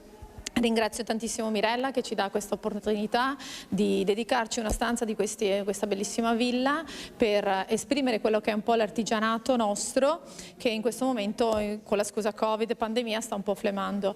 Per quanto mi riguarda per me questo è il 3° anno che il carnevale non mi porta frutti, logicamente, come sapete anche voi quest'anno è molto esile, quindi noi speriamo in un prossimo carnevale da poter riscuotere un po' quello che abbiamo, non dico quello che abbiamo perso, ma quello che in futuro cercheremo di prendere. Io oggi qui ho rappresentato dei costumi che si adempiscono un po' alla villa, che stanno nel tema della villa, ma che comunque si collegano al Carnevale di Venezia. Ad esempio abbiamo lì una dama che sì è del fine Ottocento, però ha questa giacca un po' circense, in quanto Venezia ha dedicato il Carnevale al circo. E quindi abbiamo una giacca molto pomposa con questi bottoni che sono a rilievo. Non abbiamo un cappello, ma abbiamo un cilindro, in quanto io ho voluto rappresentare il Carnevale in un modo molto elegante. A vicino abbiamo un Casanova molto prezioso. Lì abbiamo oltre 200 ore di ricamo, in quanto le perle sono attaccate ad una e saltate ad una, saldate proprio in modo abbastanza maniacale per non avere risultati sconfortevoli quando andiamo a lavarli. Questo è un Casanova che abbiamo affittato spesso e volentieri, è accompagnato anche dalla lanterna, logicamente con le pile e non con il petrolio come all'epoca, e il cappello si illumina per dare la sciccheria alla serata. Invece questa parte qui è quando è stata dedicata all'epoca della Serenissima, e quindi molto più semplice, molto più veloce anche per noi da affittare, in quanto è lavabile a 360 gradi, è molto più semplice, più comodo anche da indossare. Colore rosso è un po' un colore caldo, un colore che rappresenta Venezia anche nell'epoca della Serenissima, in quanto la pittima, che era colei che andava a riscuotere le tasse, che era quella persona molto lamentosa che si appiccicava a chi era un evasore delle tasse, era vestita di colore rosso. Aveva un abito quasi irriconoscibile e indossava una maschera alla bauta, che è una maschera quasi piatta che ti dava la sensazione di non poter riconoscere chi era sotto. Ecco, io quindi voglio ringraziare Mirella, perché per me è già la seconda volta che mi dà questa opportunità di farmi conoscere e di incontrare tanta gente come abbiamo fatto oggi. Ed è con noi questa mattina Michela Surian, figurinista. Allora, rivedendoti Michela, cosa pensi? Ecco, com'è andata quest'anno il Carnevale? Ecco, questo lockdown che ha pesato moltissimo su voi artigiani, purtroppo. Com'è la situazione del tuo osservatorio, Michela? Intanto buongiorno a lei Mirella, grazie ancora per questa opportunità, buongiorno a tutto il pubblico. Allora, io ho cambiato rotta e ho buttato il mio lavoro non più nell'artigianato per quanto riguarda il Carnevale, i teatri, perché tutto ne risente, tutto è ancora molto lento, tutto è poco concentrato nel settore, quindi ho cambiato rotta e mi sto preparando a delle sfilate, a ricevere dei ragazzi, delle ragazze, delle stagiste per un attimo integrare questa situazione dell'artigianato, perché si innamorino di questo lavoro che andava un po' così scemando, perché comunque è un lavoro che richiede tanto impegno, tanta precisione, tanta passione, e l'artigianato è fatto di passione per il proprio lavoro, di passione per il tempo. Non esistono orari, non esiste giornata negativa, perché l'artigianato si confronta sempre con un pubblico, con una clientela singola e non con la vasta gamma, cioè fa un prodotto singolo ma non un prodotto per la grande nicchia. Quindi ho cambiato rotta e creo più cose alla moda, sempre con una vena un po' artistica, aggiungendo quel dettaglio che fa la differenza in un altro contesto, che non è un mercato diciamo classico, ma che è un mercato dove tu vai a valorizzare qualcosa che individui di prezioso in una persona, soprattutto quando incontri una persona che magari non è felice del proprio corpo, non è felice di se stessa, e allora cerchi di dargli un abito e valorizzare quella parte del corpo che lei magari nascondeva e non sapeva di essere così preziosa. Bellissima questa cosa, complimenti Michela, ci diamo del tu perché ci conosciamo, perciò lasciamo lei. Andiamo da Sandra da Padova, che prima era caduta la linea. Ciao Sandra. Ciao Mirella, si vede che il tempo influisce sulle linee telefoniche. Allora, intanto un saluto a quella signora splendida, perché sono rimasta incantata a vedere la presentazione di questo artigianato che veramente, guarda, io adoro Venezia, forse perché la famiglia paterna è originaria di tutto il veneziano, il mio cognome non lo dico, però è proprio veneziano, ce ne sono una caterva. Volevo dire una roba, io vedere questi costumi, Mirella, e vedere quella che è la nostra storia, che non dico tutti, però una buona parte di italiani, scusami, vuole cancellare, perché è la cultura, questo tipo di artigianato poi che ci vuole. Io quando ho l'occasione di andare a Venezia vado a vedere le vecchie botteghe, le vecchie, dove hanno i pizzetti, cioè conosco molto bene Venezia, mio marito ha fatto dei lavori stupendi, dunque lui lo conosce ancora di più sotto il profilo, diciamo, architettonico.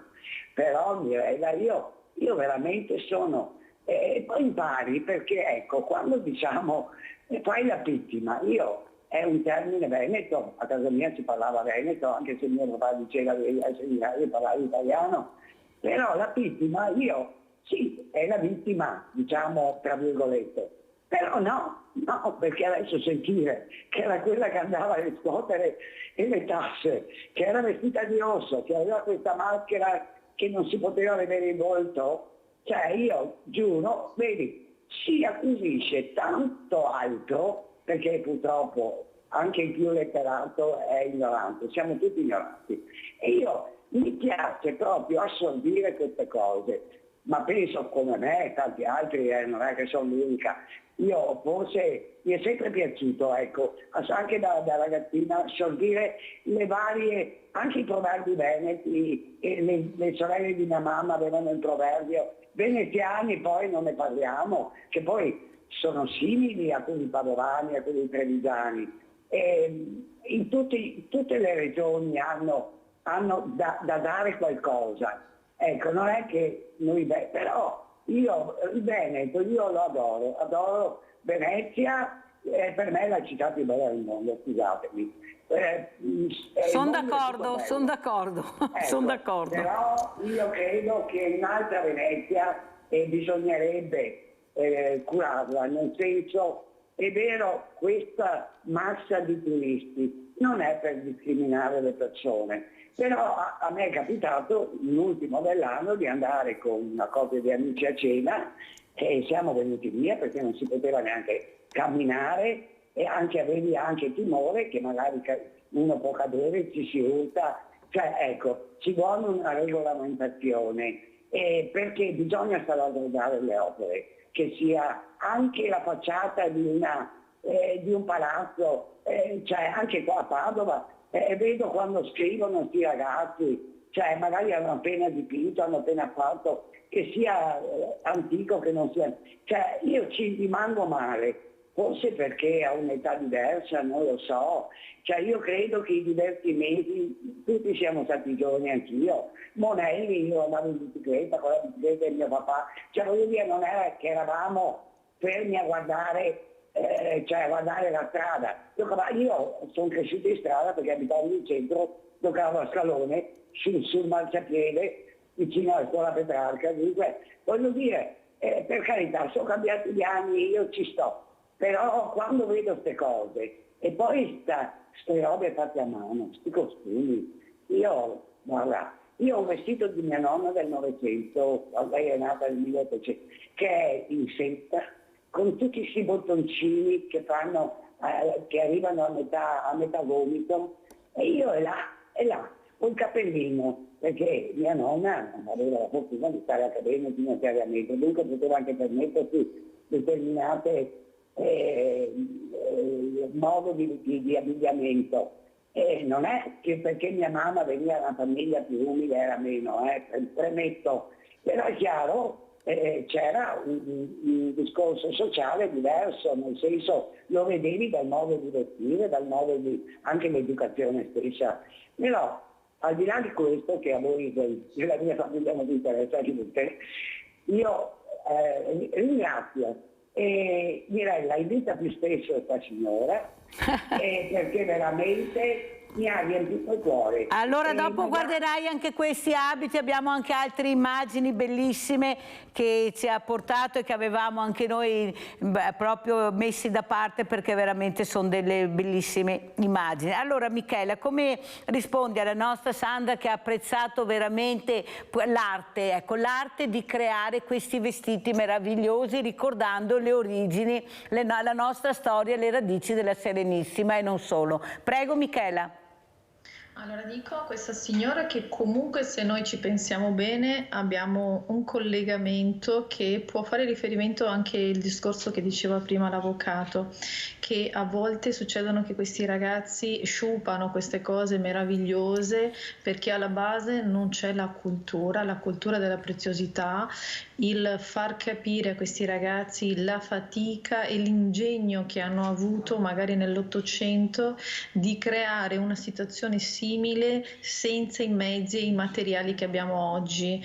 E questo secondo me fa parte proprio della cultura, di saper gestire dei ragazzi, fargli capire anche la preziosità e la fatica magari, no? Di quello che hanno fatto costruito i loro genitori, di quello che hanno in casa, e di non dare tutto per scontato.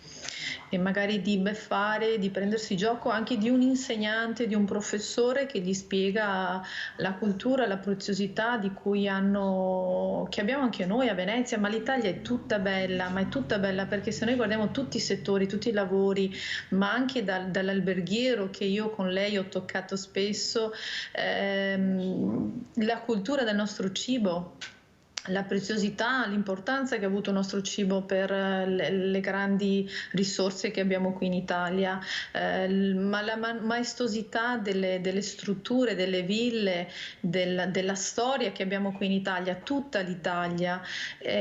Forse si basano solo su cose molto estetiche, molto d'avanguardia, tipo il cellulare, che diciamo è un po' la distruzione delle famiglie, dei ragazzi, perché anche queste cose che loro fanno comunque registrano, poi li mettono in onda e ridono, condividono di queste città. Ed è veramente brutto perché alla base non gli viene insegnato la preziosità di tutto ciò che abbiamo in mano, ma anche il buongiorno stesso detto a un anziano al mattino, voglio dire, il sorriso di un buongiorno semplicemente per dire a un anziano buongiorno, ha dormito bene, come sta, ma anche se è una frase ripetitiva giornaliera che può sembrare pesante, però è molto significativa. Allora andiamo a vedere anche queste immagini, visto che Sandra e tante Sandre a casa hanno piacere di vedere, andiamo a vedere queste immagini, mostra abiti con musica.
Allora Michela, rivedendo queste immagini, parlavamo prima della bellezza del nostro territorio, queste ville, questi castelli meravigliosi, abbandonati, eppure basta poco per farli rivivere. Basta avere fantasia e soprattutto riproporre la storia, la nostra storia che tu hai fatto assieme a un altro grande collezionista di abiti antichi che ospiteremo. Prego Michela. Certo, tra l'altro lì posso dire di questo grande collezionista che tutti gli abiti, c'è da pensare che all'epoca non c'erano macchinari, ma venivano fatte tutte a mano con ago e filo, quindi lì c'era la precisione e l'arte della manualità, l'artigianato a 1000, poi lui gentilmente ci ha spiegato anche l'abito giornaliero, l'abito delle sere, l'abito della festa, in base alla stanza, al momento, all'ospite, quindi è stata molto vasta quelle giornate, quel weekend che abbiamo fatto assieme a questo collega.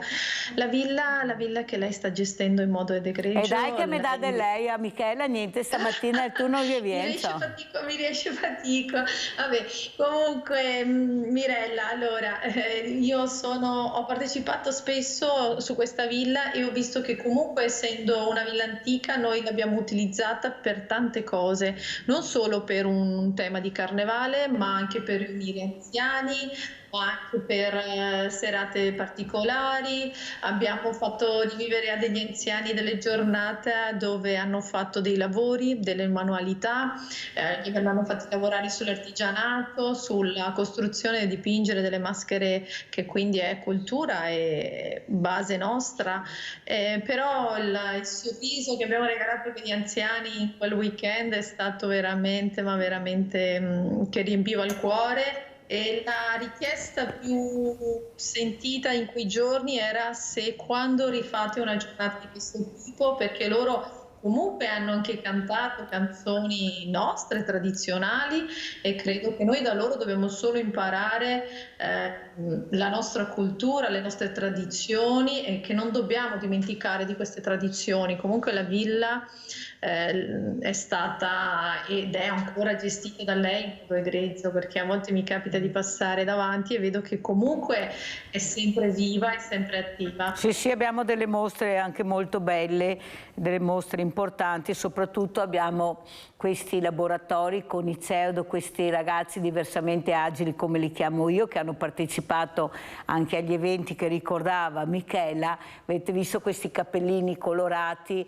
era proprio un momento di inclusività. Ecco, il senso di Villa Margherita e l'obiettivo è l'inclusività e l'inclusione. Mi ricordo quel giorno che un architetto mi ha detto: guarda Mirella, perfino i muri della villa oggi sorridono, sono contenti, vedi che la villa proprio è una cosa incredibile, con all'interno queste meraviglie. Prego Michela. Ho detto la villa respirava quei giorni, perché si sentiva utile, si sentiva a pieno ritmo, e quindi penso che anche chi l'ha costruita dal cielo dice: ecco, qualcosa che ho fatto io è molto utile anche oggi, pur essendo tanto tempo passato. È bella perché ha degli spazi enormi per cui può includere varie situazioni a livello sportivo, a livello artigianale, a livello ma anche di mercatini, come abbiamo provato a fare, che comunque hanno sempre funzionato, hanno dato sempre un buon risultato, soprattutto per questi ragazzi che si sono messi in gioco a 1000, senza timore, senza paura, senza avere questo stile che hanno i ragazzi, diciamo quelli che non hanno queste disabilità, che magari si vergognano, hanno paura del giudizio esterno, mentre loro si sono messi in gioco in un modo straordinario, senza il giudizio esterno, e questi li rendono ancora più belli, più puri, ecco. Allora guardiamo anche queste immagini di questi abiti e maschere senza audio, ma li commenta la nostra Michela Surian. Andiamo a vedere le immagini e le commentiamo. Ecco, qui siamo nella stanza, vediamo, della musica, mi sembra. Sì, è la stanza della musica questa. Prego Michela. Musica, quindi questi si vedono tutti, questi jabot, questi sono colli ricamati completamente a mano, sono queste preziosità che venivano messe sopra l'abito, e queste sono, allora quello azzurro era un abito da passeggio, da pomeriggio, da tè, da cocktail come viene chiamato adesso, da aperitivo adesso si chiama, all'epoca si chiamava da tè. Come vedete le vite sono molto strette, gli abiti sono piccoli perché le altezze erano inferiori a quelli che sono adesso, sono molto bassi, le maniche sono molto strette perché le donne erano molto più esili rispetto alla donna di adesso. Se voi vedete, cercano sempre di mettere in risalto la vita molto stretta, e il collo, la preziosità del collo e delle maniche, tutto il resto. Questa è la maschera del medico della peste, perché all'epoca, questo è un artigiano di Jesolo, uno dei pochi artigiani di Jesolo che sono rimasti, però ritornando al discorso di prima, il medico della peste all'epoca ecco, vedi questo naso molto pronunciato, serviva per mettere la spezia, per cui lui era un sistema di difesa per andare a visitare i pazienti. Se pensiamo bene che le isole erano ricche di spezie, quindi per loro era un attimo il sistema di difesa, e per tenere lontana la peste si bruciava legno di cedro e legno di timo, perché l'odore che emanava faceva sì che tornasse lontano la peste. Il timo è un'essenza che ancora oggi viene utilizzata per combattere il raffreddore in modo naturale. Una cosa molto bella che si vede, come diceva prima Sandra, è la creatività, però questa creatività che hanno i nostri artigiani, che nessuno riesce a copiare, perché una cosa fatta in questa maniera, questa maschera, ancora che lavorano con la foglia d'oro, sono gli unici. Pensate, tutte le maschere belle, originali che vedete a Venezia, quasi sempre sono fatte esclusivamente da loro. È una ancora delle vecchie botteghe artigianali di maschere che questa figlia sta portando avanti, però il genitore, questo è un genitore anziano che ha trasmesso questa passione, perché qui si parla anche di passione, o sbaglio Michela? Certo, tanta passione, la passione viene innata, ma la creatività comunque è qualcosa che ti viene donata, non è che fa parte di uno studio. La manualità e la creatività è una cosa che ti viene donata. Poi l'artigiano comunque lavora in gran parte con metodi e tecniche ancora vecchie, non con metodi o tecniche ancora, diciamo, molto moderne. Questa signora, io mi ricordo, mi diceva che lei ha origine proprio a Venezia, ma si è spostata in terraferma per poter lavorare in modo più idoneo con i forni, con le vernici, con qualcos'altro, però dice che il mercato più brutto è quello cinese. È da capire che il turista sa che se spende 10 euro di certo non è una maschera veneziana artigianale, se spende 40-50 euro per una base, allora stiamo parlando di artigianato, di sistema a livello manuale, perché ricorre tanto tempo, materiale nostro, italiano, forni, corrente e quant'altro, che quindi le spese come sono artigiana, molto elevate. Michela, cosa vorresti chiedere al nuovo governo? C'è una donna, una premier, ecco, per tenere veramente alto il valore dell'artigianato nostro, che tutti ci invidiano. Guardate, veramente siamo invidiati da tutti, dall'alta moda, la musica, i teatri, le cose più belle le abbiamo noi, eppure questo artigiano fa fatica a sopravvivere. Ecco, si deve reinventare sempre qualcosa, perché veramente tra il fisco è una cosa incredibile rimanere a galla. Prego. Ma io penso che di base dovremmo un po' più sovvenzionare le scuole di base, le scuole dove trovare il ragazzo, trovare l'artista, fare una, passami il termine anche se è brutto, scelta tra tante persone che creano, però manca la base dove creare, dove riuscire a trovare artisti nuovi, a trovare persone che continuano nell'artigianato. Allora, tanti artigiani fanno la forza, pochi artigiani non sono nulla. Io dico, faccio un esempio banale, io abito a Monastier e nei 5 paesi che circondano il Monastier c'è un calzolaio. Non c'è una scuola di calzolaio, eppure secondo me è un lavoro che viene tanto richiesto. Però tu, Michela, hai puntato sui giovani, hai aperto questa nuova attività rivolgendoti proprio a loro, perché alle scuole, prego. Dalle scuole cerco di collaborare anche con ragazze che hanno 17-18 anni, dove cerco di trasmettergli la mia passione, oppure anche le esperienze negative e positive che ho avuto.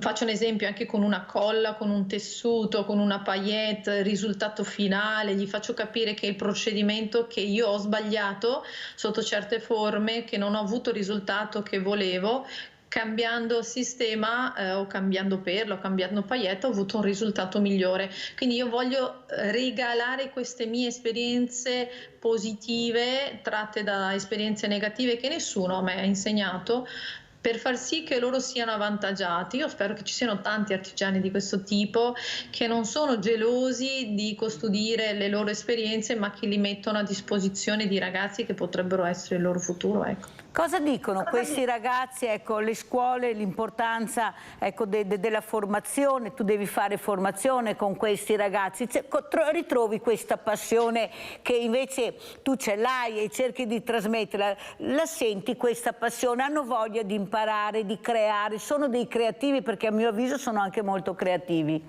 Sono molto creativi, però io capisco, se alla base c'è una famiglia che capisce che l'80% della vita la devi lavorare e che quindi il figlio deve fare un'esperienza, una scuola che magari va contro gli obiettivi dei genitori, che va contro già magari l'azienda di famiglia, ma crea un sorriso al proprio figlio e gli dà lo spazio, allora c'è una collaborazione tra artigiano, famiglia e scuola. Se c'è un ostacolo in mezzo lo percepisci, sembra quasi che il ragazzo ha fatto la scuola perché gliel'ha chiesto il genitore, ma non perché se lo sente. Hai capito? E a forza di starci assieme ore e ore e ore al giorno, perché ti sono appiccicati come la pittima, no? Che dicevo prima, come la colla, capisci, percepisci questo. A un certo punto a volte ti dicono: ma io questa scuola l'ho fatta non perché piace a me, ma perché piaceva a mia mamma. È sbagliatissimo, perché da un ragazzo così non trai vantaggi, perché lui non ci mette la passione, la voglia, si annoia, non può rimanere 10 ore come facevo io quando avevo 17-18 anni, filo e perle a ricamare. Per me 10 ore erano nulla, perché la passione ti portava a continuare, a non smettere mai, perché cominciavi a vedere il risultato finale che tu comunque ti eri creato visivamente nella testa, ma che non riesci a spiegare, oppure che non riesci a trasmetterlo a una persona che non ha come obiettivo il lavoro. Quindi la scuola, secondo me, è fatta anche per consigliare le famiglie dopo un anno e mezzo, 2 anni anche che sono a scuola, cioè non c'è niente di sbagliato, niente di vergognoso nel dire: guardi signora, secondo me sua figlia o suo figlio è più idoneo per una scuola diversa da quella che ha scelto, perché non riusciamo a trarne vantaggi. Abbiamo Giusy in linea. Ciao Giusy. Ciao Mirella, buongiorno alle tue ospiti. Volevo fare i complimenti intanto alla Michela, però Mirella, bisognerebbe che ci fossero anche l'artigianato dentro in Villa Margherita, per far capire a queste persone che vedono queste maschere, questi abiti. Chi non ha provato a fare abiti e maschere non può neanche capire il lavoro che c'è dentro. Bisognerebbe, Mirella, una stanza che venga lì un artigiano e che faccia vedere ancora come li facevano una volta a mano. Anche a me piace a lavorare a punto croce, però chi non se ne intende non può neanche cominciare, non vede che lavoro c'è a fare il punto croce. Ho fatto dei bei lavoretti, la passione, ci vuole la passione, insomma, in tutte le cose. E ho visto quei abiti, Michela, con bottoni e perle. Io lo so cosa c'è dietro, lo capisco, ma cosa c'è dietro a quel lavoro là. E la gente li vede, questi abiti già fatti e tutto a posto, ma non sa cosa c'è dietro. Vi ringrazio. Grazie Giusy, mi dispiace per te, ma quel giorno c'era l'artigianato, tanto è vero che le maschere si realizzavano all'interno della villa proprio dall'inizio alla fine, poi questi ragazzi se li portavano chi voleva anche a casa, se li dipingevano, c'era la maestra che insegnava, sono stati dei laboratori anche dopo questa presentazione che sono continuati a Villa Margherita, proprio dei laboratori di scuola, anche di sartoria. Prego Michela.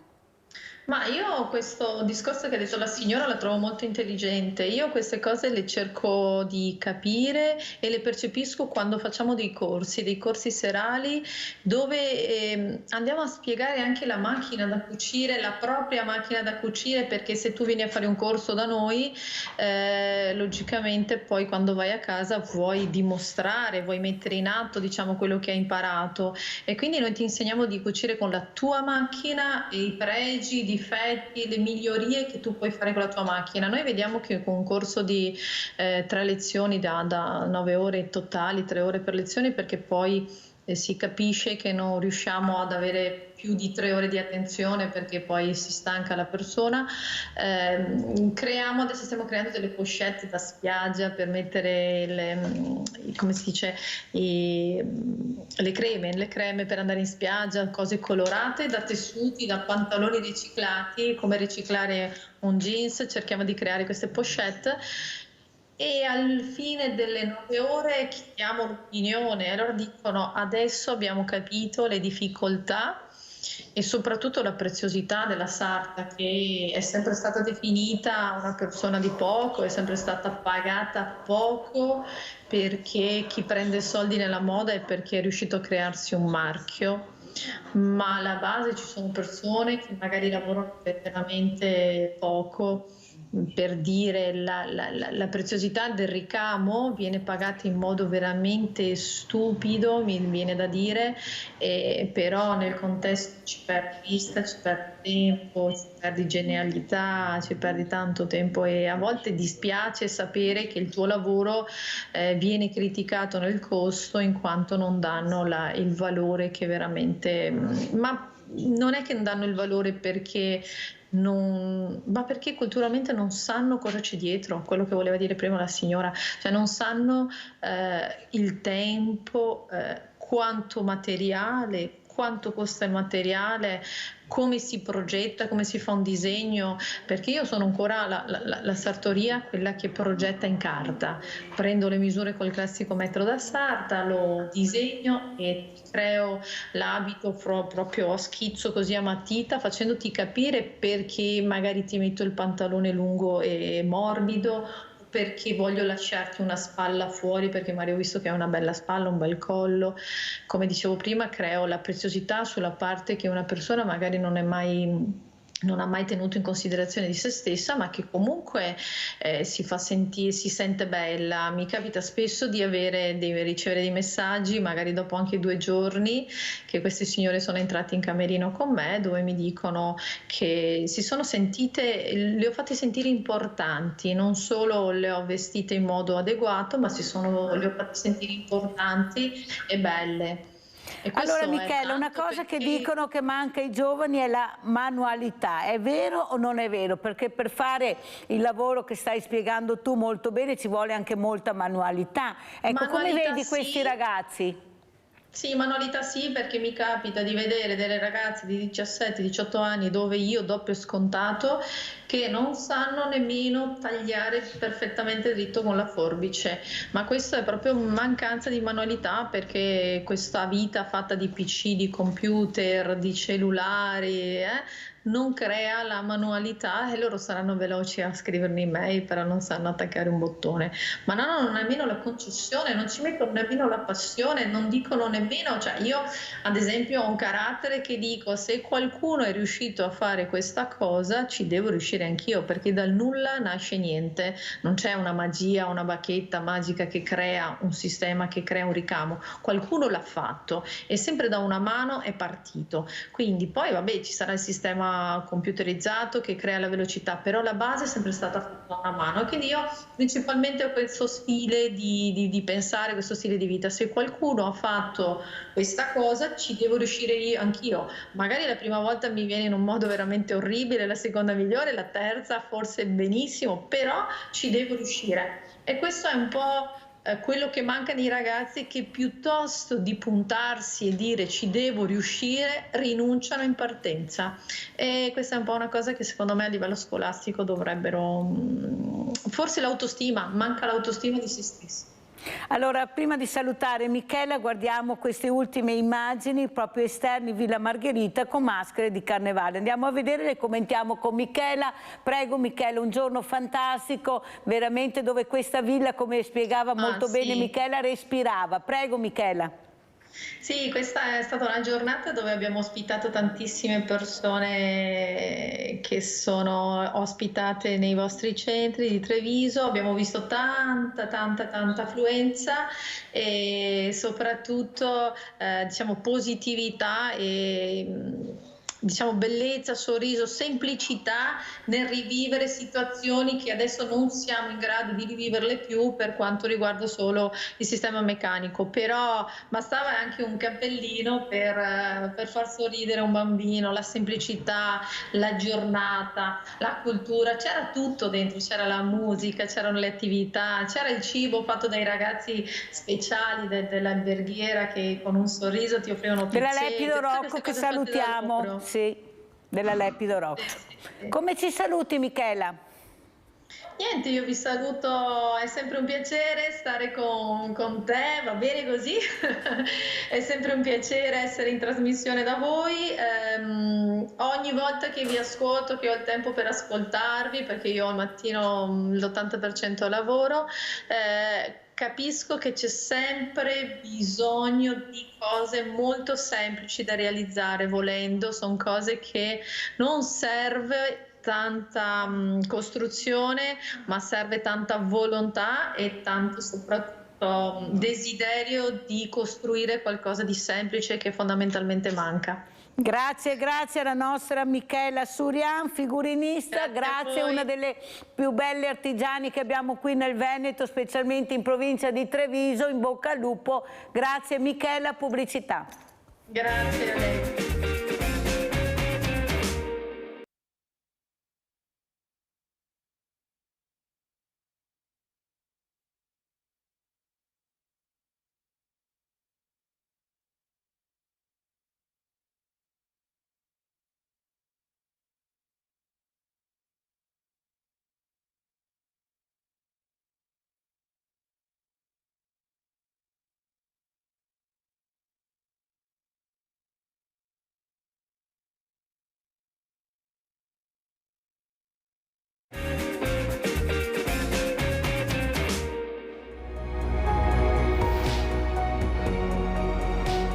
Preserviamo l'acqua, preserviamo il nostro futuro. Un monito che gli studenti dell'ente di formazione professionale Irigem di Rosà hanno trasformato in un progetto che si è aggiudicato il primo premio nel concorso regionale indetto da Ambi Veneto per coinvolgere le scuole in un percorso di sensibilizzazione sulle stagioni della sostenibilità e sull'importanza di tutelare beni come l'acqua, l'ambiente e il territorio. Le classi seconde dell'indirizzo informatico e multimediale di Irigem hanno voluto e saputo raccontare in un video le problematiche del nostro territorio, toccando le corde di una sensibilità che entra nel nostro quotidiano.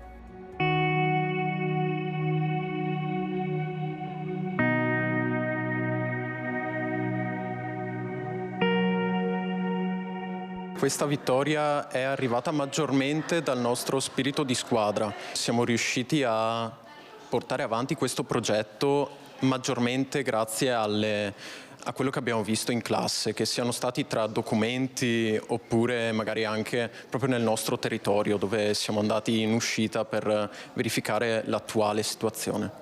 E proprio partendo dal territorio, studiandolo, analizzandolo e comprendendone potenzialità e criticità, il progetto presentato dagli alunni di Irigem ha saputo fare la differenza e portare le classi di Rosà alla vittoria. Siamo arrivati innanzitutto alla prima conclusione, che è una situazione sicuramente fuori dall'ordinario.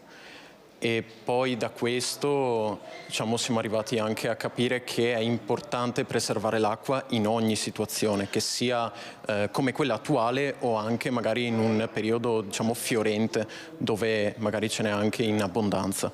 E così il monito "preserviamo l'acqua, preserviamo il nostro futuro" è diventato un messaggio rivolto a tutti, partito dai giovani che hanno fatto squadra, che sono stati un esempio di comunità. E questa mattina ne parleremo, ma soprattutto tantissimo, dell'ambiente e dell'acqua col dottor Vincenzo Cordiano, presidente Medici per l'Ambiente del Veneto, collegato con noi da Vicenza. Buongiorno dottor Cordiano, grazie di essere qui con noi. Grazie dottor Cordiano. Dovrebbe esserci anche Elisabetta Donadello, attivista Movimento No PFAS. Eccola qua la nostra Elisabetta Donadello. Grazie anche a lei Elisabetta di essere qui. Salutiamo anche in presenza Marco Tappari, presidente Villa Belvedere di Crocetta del Montello. Non ci facciamo mancare niente questa mattina, ma inizierei proprio dal dottor Vincenzo Cordiano, presidente, come ho detto, Medici per l'Ambiente del Veneto. La ringrazio dottore veramente di essere qui per spiegare cosa sta succedendo. Questi ragazzi ce la stanno mettendo tutta per far capire che a loro interessa tantissimo l'ambiente, l'acqua, il territorio. Ecco, cosa dice di questo premio, di questo, quello che ha sentito da questo ragazzo, dottor Cordiano? Sì, buongiorno a tutti e grazie per l'invito. Io ho apprezzato alcune immagini che ho visto passare, soprattutto quando si parla di acqua che è fonte di vita. Purtroppo questo rischia di non essere più vero, almeno in molte situazioni, perché l'acqua è contaminata e non è più preservata nella sua purezza, soprattutto per le attività umane che portano ad immettere nell'ambiente sostanze tossiche e pericolose per l'ambiente. Ogni anno, per esempio, Legambiente pubblica un rapporto basato sui dati ufficiali delle ARPA, le agenzie regionali per la protezione dell'ambiente, dove si dimostra sempre di più purtroppo che le acque superficiali, quindi fiumi e laghi, sono inquinate da almeno un pesticida. Nel 60-70% dei casi è lo stesso. Le acque profonde, quindi le acque delle falde acquifere, sono inquinate per un terzo dei casi, circa dei campioni. E questo ogni anno purtroppo aumenta sempre di più la percentuale dei campioni di acqua contaminati. E questo soprattutto in molti casi si tratta di molecole persistenti che si accumulano nell'ambiente ma anche nel nostro corpo, perché rientrano non solo con l'acqua che beviamo ma anche con gli alimenti e in misura minore anche con l'aria che respiriamo, perché queste molecole spesso vengono trasportate a lunghe distanze dal luogo dove sono prodotte dalle correnti atmosferiche. Ci sono centinaia di molecole nelle acque che tendono sempre di più, ripeto, ad essere contaminate, e questo poi può avere ripercussioni sulla salute. Io appunto, essendo medico, sono occupato durante la mia attività lavorativa soprattutto di tumore del sangue, e ho visto nel corso degli anni crescere sempre di più il numero di persone affette da queste patologie, ma poi soprattutto anche in epoca sempre più giovanile, perché molte di queste molecole passano liberamente attraverso la placenta durante la gravidanza, e il feto, cioè il bambino, viene ad essere esposto a queste molecole nel periodo più critico, più importante del suo sviluppo, che è quello appunto il periodo della gravidanza, dove gli organi si formano e vengono sviluppati. Allora, dottore Cordiano, mi scusi un attimo, il 25 maggio, prodotti in Italia i PFAS vietati negli Stati Uniti. Il 26 maggio, Italia, niente divieti sull'utilizzo dei PFAS e la zona rossa ancora senza bonifica. Come commenta, dottor Cordiano? Sì, è vero, queste molecole sono state prodotte, mi riferisco alle PFAS, quindi le sostanze perfluoroalchiliche, per rispondere alla sua domanda, ma ripeto, queste molecole, anche se ormai sono di attualità e un po' di moda, sono soltanto una piccola parte di tutto l'insieme di queste molecole tossiche. Queste sono state prodotte appunto in Italia soltanto da 2 aziende, una che è sita in provincia di Vicenza, Trissino, la Miteni, una multinazionale che poi è fallita, e l'altra si trova ancora in attività, è una grossa multinazionale belga, la Solvay, che ha sede a Spinetta Marengo in provincia di Alessandria, vicino ad Alessandria. E queste molecole appunto sono tossiche, persistenti. Le PFAS sono state definite in America come le molecole eterne, la chimica eterna, perché appunto sono indistruttibili. Sono molecole artificiali che non esistono in natura, scoperte per caso nel 1938, quando i ricercatori cercavano altre cose, si trovarono fra le mani, diciamo per sbaglio, non volendo, il Teflon, che è la prima PFAS che viene usata per rivestire le padelle antiaderenti, ma anche per altri oggetti. E quindi queste molecole, appunto, essendo indistruttibili, una volta immesse nell'ambiente vi rimangono praticamente per sempre, per quello che ne sappiamo noi. Quindi da Trissino, ma anche da Spinetta Marengo, da Alessandria, queste sostanze sono state immesse nei corsi d'acqua, nei fiumi, che poi sono andate a finire nel Po, e quindi un po' quindi hanno contaminato un po' praticamente, diciamo, tutta la pianura padana, ma poi sono andate a finire nel mare, e da qui possono essere trasportati appunto dappertutto, in tutto il mondo. Si trovano ormai le PFAS nelle zone più lontane, più remote del pianeta, sull'Everest, a 8.000 metri di profondità nel mare, ai poli, quindi nei ghiacci che erano eterni ma che si stanno sciogliendo, e adesso, avendoli accumulati per decenni, continuano ad immettere questi PFAS nel mare e nelle altre acque, lo scioglimento dei ghiacci alpini. Sentiamo anche cosa dice Elisabetta Donadello. Devo correre purtroppo, dottor Cordiano, perché questa ora volerà naturalmente con questi ospiti. Poi sentiremo anche Si fa tanto per cercare anche di dare una vita migliore ai diversamente giovani, di tutelarli, ma se iniziamo da bambini a non pensare alla propria salute, cosa dice Elisabetta Donadello? Buongiorno, intanto vi ringrazio per l'invito. Il problema è quotidiano.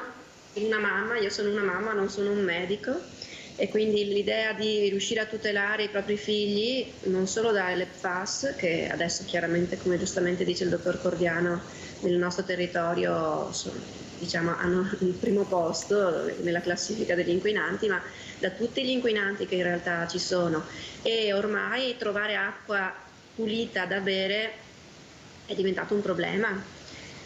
Lo è perché gli acquedotti garantiscono una certa qualità, ma sempre stando dentro dei parametri che non sono più così sicuri per noi, o non quanto dovrebbero essere, per esempio, per queste sostanze che, come diceva il dottore, si bioaccumulano. E quindi troviamo che noi adesso abbiamo certe zone qua nel territorio vicentino in cui l'acquedotto contiene una quantità di queste sostanze che è molto molto superiore a quello che sono i limiti che per esempio negli Stati Uniti sono stati messi da poco, perché negli Stati Uniti la ricerca su queste sostanze è molto precedente alla nostra, e quindi se adesso loro hanno deciso che la somma di alcune di queste sostanze dovrà essere di 2 nanogrammi per litro d'acqua, e noi abbiamo invece abbiamo limiti molto più alti qui da noi, 100 o anche 300 per alcune sostanze, e quindi alla fine l'acqua che viene erogata fondamentalmente viene considerata a norma, ma di fatto sicura non è. E Sentiamo anche cosa dice Elisabetta Marco Tapari, presidente Villa Belvedere di Crocetta del Montello, dove lui ha a cuore queste persone. Ecco, forse durano così tanto perché bevevano acqua pura, diciamo, ormai i centenari sono tantissimi, specialmente le donne hanno vissuto su un ambiente di sicuro che non era inquinato come adesso, c'erano forse altri inquinamenti, forse non c'erano le cure nei medici che abbiamo la fortuna di avere adesso con i ricercatori, gli scienziati, le medicine, le cure, però a 100 anni ci arrivano perché hanno un fisico eccezionale. È questo che si domanderanno queste mamme, mamma Elisabetta Donadello. Come commentiamo, Tapari? Intanto buongiorno Mirella, grazie dell'invito. Io credo che il principio sia quello valido sempre della prevenzione, quindi giustamente se i nostri anziani arrivavano a 100 anni dovremmo dare questa prospettiva, se non addirittura migliorativa, anche ai nostri figli. Sarebbe impensabile che anni indietro si arriva più avanti rispetto alle future generazioni, e questo è il principio generale.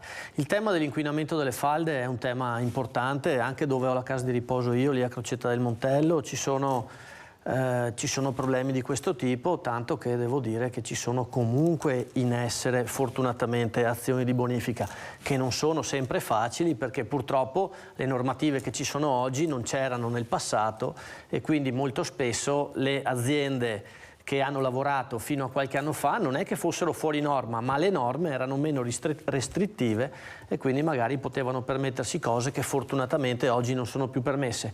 Chiaro che però ne paghiamo le conseguenze noi. Dottor Cordiano, come commenta questi anziani, queste centenarie, soprattutto donne, ecco, questi giovani invece che voi non avete ancora una statistica perché avete iniziato da poco, non avete ancora dei numeri che possono dare una certezza di quello che potrà avvenire nei loro corpi, o sbaglio, dottor Cordiano?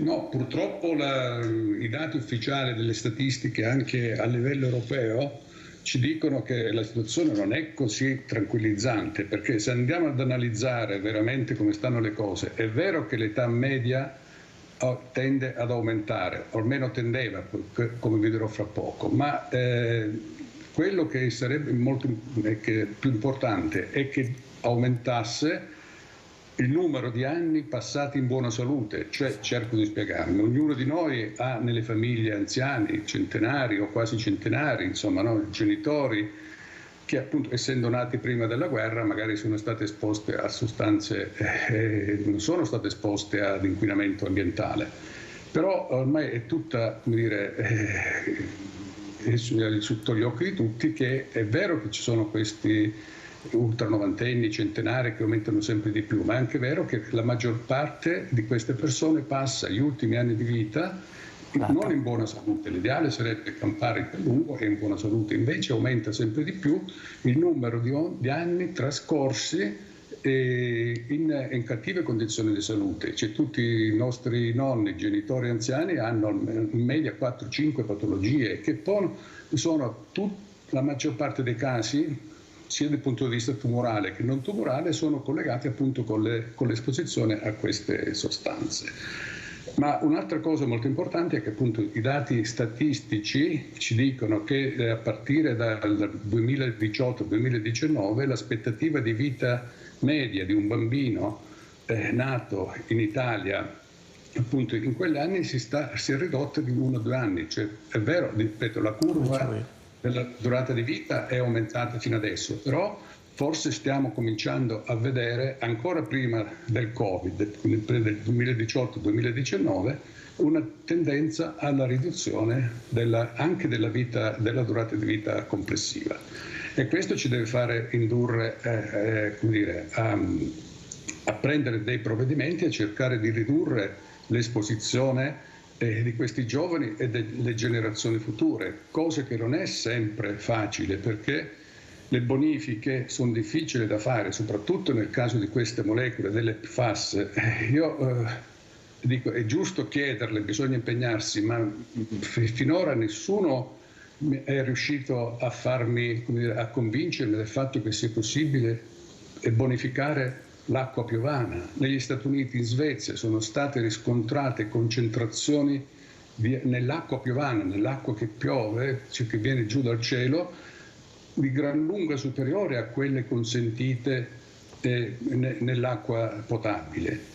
E quindi come si fa a bonificare un territorio, per esempio come in provincia di Vicenza, di solo 180-200 km quadrati, o a Spinetta Morengo, a bonificare le acque del Po, se non parlare di tutti come dire, la terra e i terreni che sono appunto attraversati dal Po nelle varie regioni.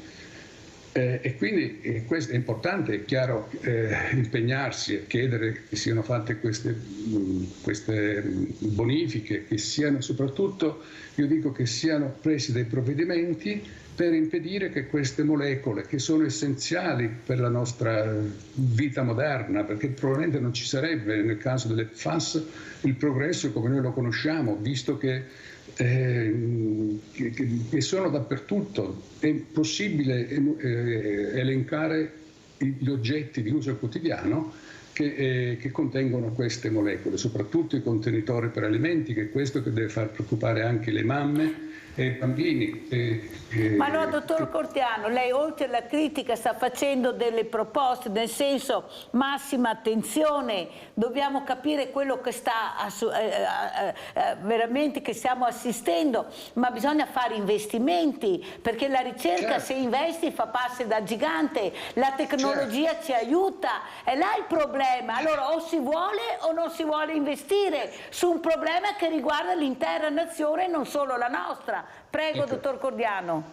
Sì, la ricerca già sta facendo dei passi sotto vari aspetti, diciamo, no? Per tante cose esistono delle alternative. Penso per esempio ai tessuti impermeabilizzati, a quello che al Gore-Tex, che fa parte appunto degli indumenti sportivi che noi utilizziamo quando andiamo a fare footing, a correre in bicicletta, eccetera. Esistono, ma poi anche gli indumenti di uso quotidiano, dalle giacche alle scarpe, eccetera, tutti i tessuti o comunque le superfici che non assorbono acqua e sporco e olio probabilmente contengono PFAS. Quindi esistono già delle alternative, sono più costose e probabilmente la gente comune non può permettersela, perché hanno cominciato a fare queste alternative, soprattutto i brand più famosi, le marche che vanno per la moda maggiore, insomma. Ecco, quindi si sarebbe appunto quello di dare degli incentivi alle industrie perché producano materiali prive di PFAS laddove è possibile. Penso per esempio ai contenitori per alimenti o le padelle antiaderenti, usare le pentolame antiaderenti soltanto quando serve nelle padelle, ma non, io vedo vendono batterie da cucina per utilizzare, cioè, anche la pentola dove verrà bollita l'acqua per la pasta, quello non serve che sia antiaderente. No, ma fa bene a dirlo, dottor Cordiano, perché bisogna risvegliare un po' i cervelli, perché qualcuno si è talmente abituato. Sì, ma non è colpa del consumatore, è che ce lo vendono in maniera incredibile, non spiegano, dottor Cordiano. Noi non leggiamo il conto, perché non siamo abituati, prendiamo ma non leggiamo le etichette, cosa c'è scritto, lo stesso sul mangiare, oltretutto ci mettiamo anche pochi soldi in tasca, capisce bene che allora ritorniamo al discorso dell'inizio della trasmissione, quando ho detto: se hai un buon avvocato non vai in prigione, se mangi bene spendi tanto perché hai la possibilità di farlo, ti ammali meno perché mangi sano, ma gli altri cosa fanno? Caro Tappari, cosa risponde? Lei è anche un politico oltretutto. Dico, sì, aggiungo una cosa a quella che ha detto il dottor Cordiano, che condivido in pieno, che nel conteggio va conteggiato anche il maggiore costo per le cure sanitarie, no? Quindi alla fine possiamo anche decidere se spendiamo nella ricerca e investire per prevenire o se dobbiamo decidere di spendere i soldi per curare le persone, no? Perché alla fine più stanno male, più soldi spendiamo, anche lì. Quindi probabilmente potrebbe essere anche un risparmio da questo punto di vista, provare a investire in un sistema che sia difficilmente risolutivo, ma quantomeno migliorativo della situazione, perché è inutile poi spendere i soldi per curare la gente. Anche perché mi diceva Tappari che c'è un elenco, una fila enorme di gente che vorrebbe entrare in queste residenze che avete, perché si doveva chiamare residenze, però non le avete, i numeri sono superiori a quella che è la risposta alla domanda. Ma dirò di più, non solo, cioè c'è più richiesta di ingresso rispetto ai posti che sono disponibili, ma è una tendenza, quella che diceva il dottore, reale non solo per la prospettiva di vita dei bambini, ma anche per l'anziano, perché io sono 9 anni che sono presidente in casa di riposo. Rispetto a quando sono entrato già 9 anni fa, la situazione clinica delle persone che entrano è degenerata negli anni in maniera esponenziale, in parte anche per queste problematiche qui. Quindi effettivamente continuo a dire che al di là che facciamo fatica a ospitare tutti quelli che ci chiedono di venire, abbiamo anche una necessità sempre crescente di curarli per questioni sempre più complesse, quindi probabilmente varrebbe la pena investire su questa tematica in maniera preventiva. Sentiamo anche cosa dice Elisabetta, poi do la parola a lei. Dottore, vorrei sentire anche questa mamma che vive sulla sua pelle questo problema enorme, ecco questo, perché sembra quasi che sia un business, invece voi vi battete per la salute pubblica, voi state facendo cittadinanza attiva, il problema è che dovete ripartire sempre da zero perché in Italia ogni 6 mesi cambia i governi, allora nel momento che siete arrivati magari a raggiungere l'obiettivo col ministro casca, dovete rifare tutto, ma queste persone, questi ragazzi, queste ragazze, queste creature hanno bisogno di risposte e cure immediate e investimenti, o sbaglio Elisabetta? Non sbaglia Mirella, secondo me vorrei sottolineare una cosa che lei ha detto prima e che a mio avviso è quella su cui si è investito zero fino adesso, almeno da parte di chi avrebbe dovuto farlo, e che potrebbe essere una delle risorse ed è l'informazione, perché come lei giustamente ha detto non siamo abituati a leggere, non siamo abituati, e quindi se io non so quali sono i danni che mi può fare una semplice padella antiaderente, la uso così, anche quando non serve, no? Quindi l'informazione sarebbe fondamentale per far capire alla stragrande maggioranza della gente quali sono i pericoli ai quali si sta esponendo. Se non c'è l'informazione, è ovvio che non stiamo facendo niente di quello che si potrebbe fare, almeno per tamponare. È ovvio che anche che l'informazione non è sufficiente da sola, e io voglio essere anche più estrema e provocatoria. Io è da 7 anni che non uso più le pentole antiaderenti e riesco a mangiare e a vivere lo stesso. Quindi dal mio punto di vista bisogna inserire anche una nozione che è impopolare, e cioè che forse dobbiamo cominciare a pensare anche che a qualcosa dovremmo rinunciare, a qualcuno dei comfort, delle comodità ai quali ci stiamo abituando negli ultimi decenni. Forse dovremmo rinunciare se abbiamo la consapevolezza che mettendo sulla bilancia, sui 2 piatti, i pro e i contro forse superano i pro. Se io so che la pentola antiaderente è comodissima perché non mi si attaccano le cose, ma che mi può fare ammalare, forse non è più così comoda quella pentola antiaderente. Se invece io penso solo che è comoda e lì appunto manca l'informazione, o comunque è difficile da reperire, e certo l'individuo singolo può sempre arrivare a trovare l'informazione se la cerca, ma magari deve cercarla in maniera molto approfondita e non è una cosa alla quale tutti possono dedicare del tempo.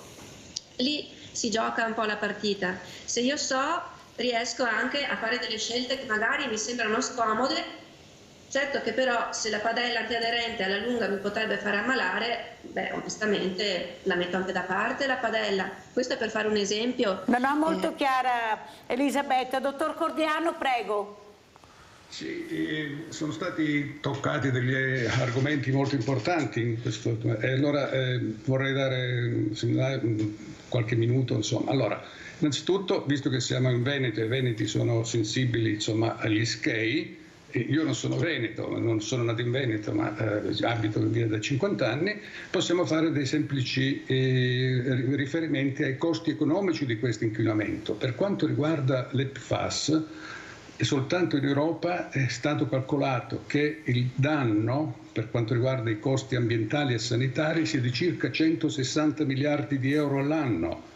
Altrettanti sono proprio praticamente la stessa cifra, quelle derivanti dall'inquinamento atmosferico, e ne parlo perché purtroppo il Veneto, le città capoluogo, sono ai primi posti fra le città più inquinate d'Europa purtroppo. Quindi se ci fossero questi, se si facesse una prevenzione, se ci fosse la volontà politica, ripeto, qua è un problema che ha riguardato e riguarderà tutte le amministrazioni di qualsiasi colore, tutti i governi di qualsiasi colore politico che si sono succedute e si succederanno negli anni futuri. Non c'è la volontà di contrastare le lobby industriali che si oppongono al fatto che vengano prese le misure di precauzione per evitare l'immissione nell'ambiente di queste sostanze.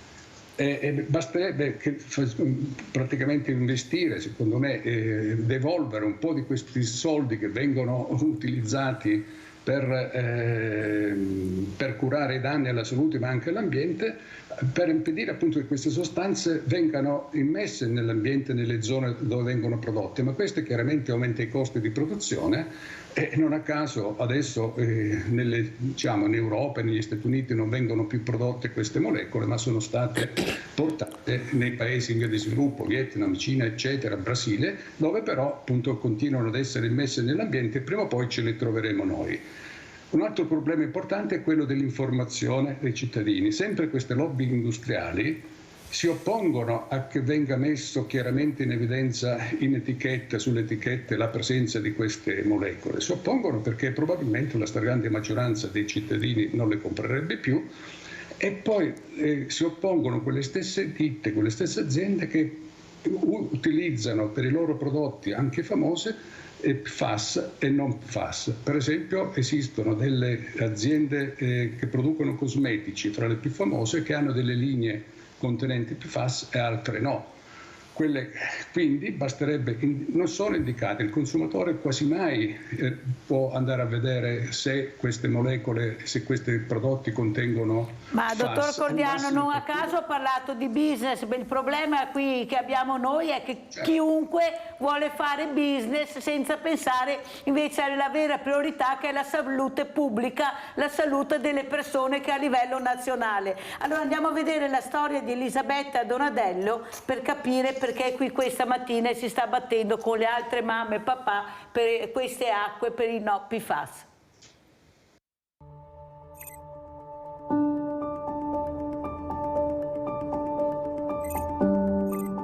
Sono Elisabetta Donadello, abito a Vicenza, vivo qui da sempre praticamente, quindi più di 40 anni. Quando abbiamo analizzato l'acqua del nostro pozzo, i risultati sono stati piuttosto allarmanti. La somma dei PFAS ritrovati è di circa 13.000 nanogrammi al litro.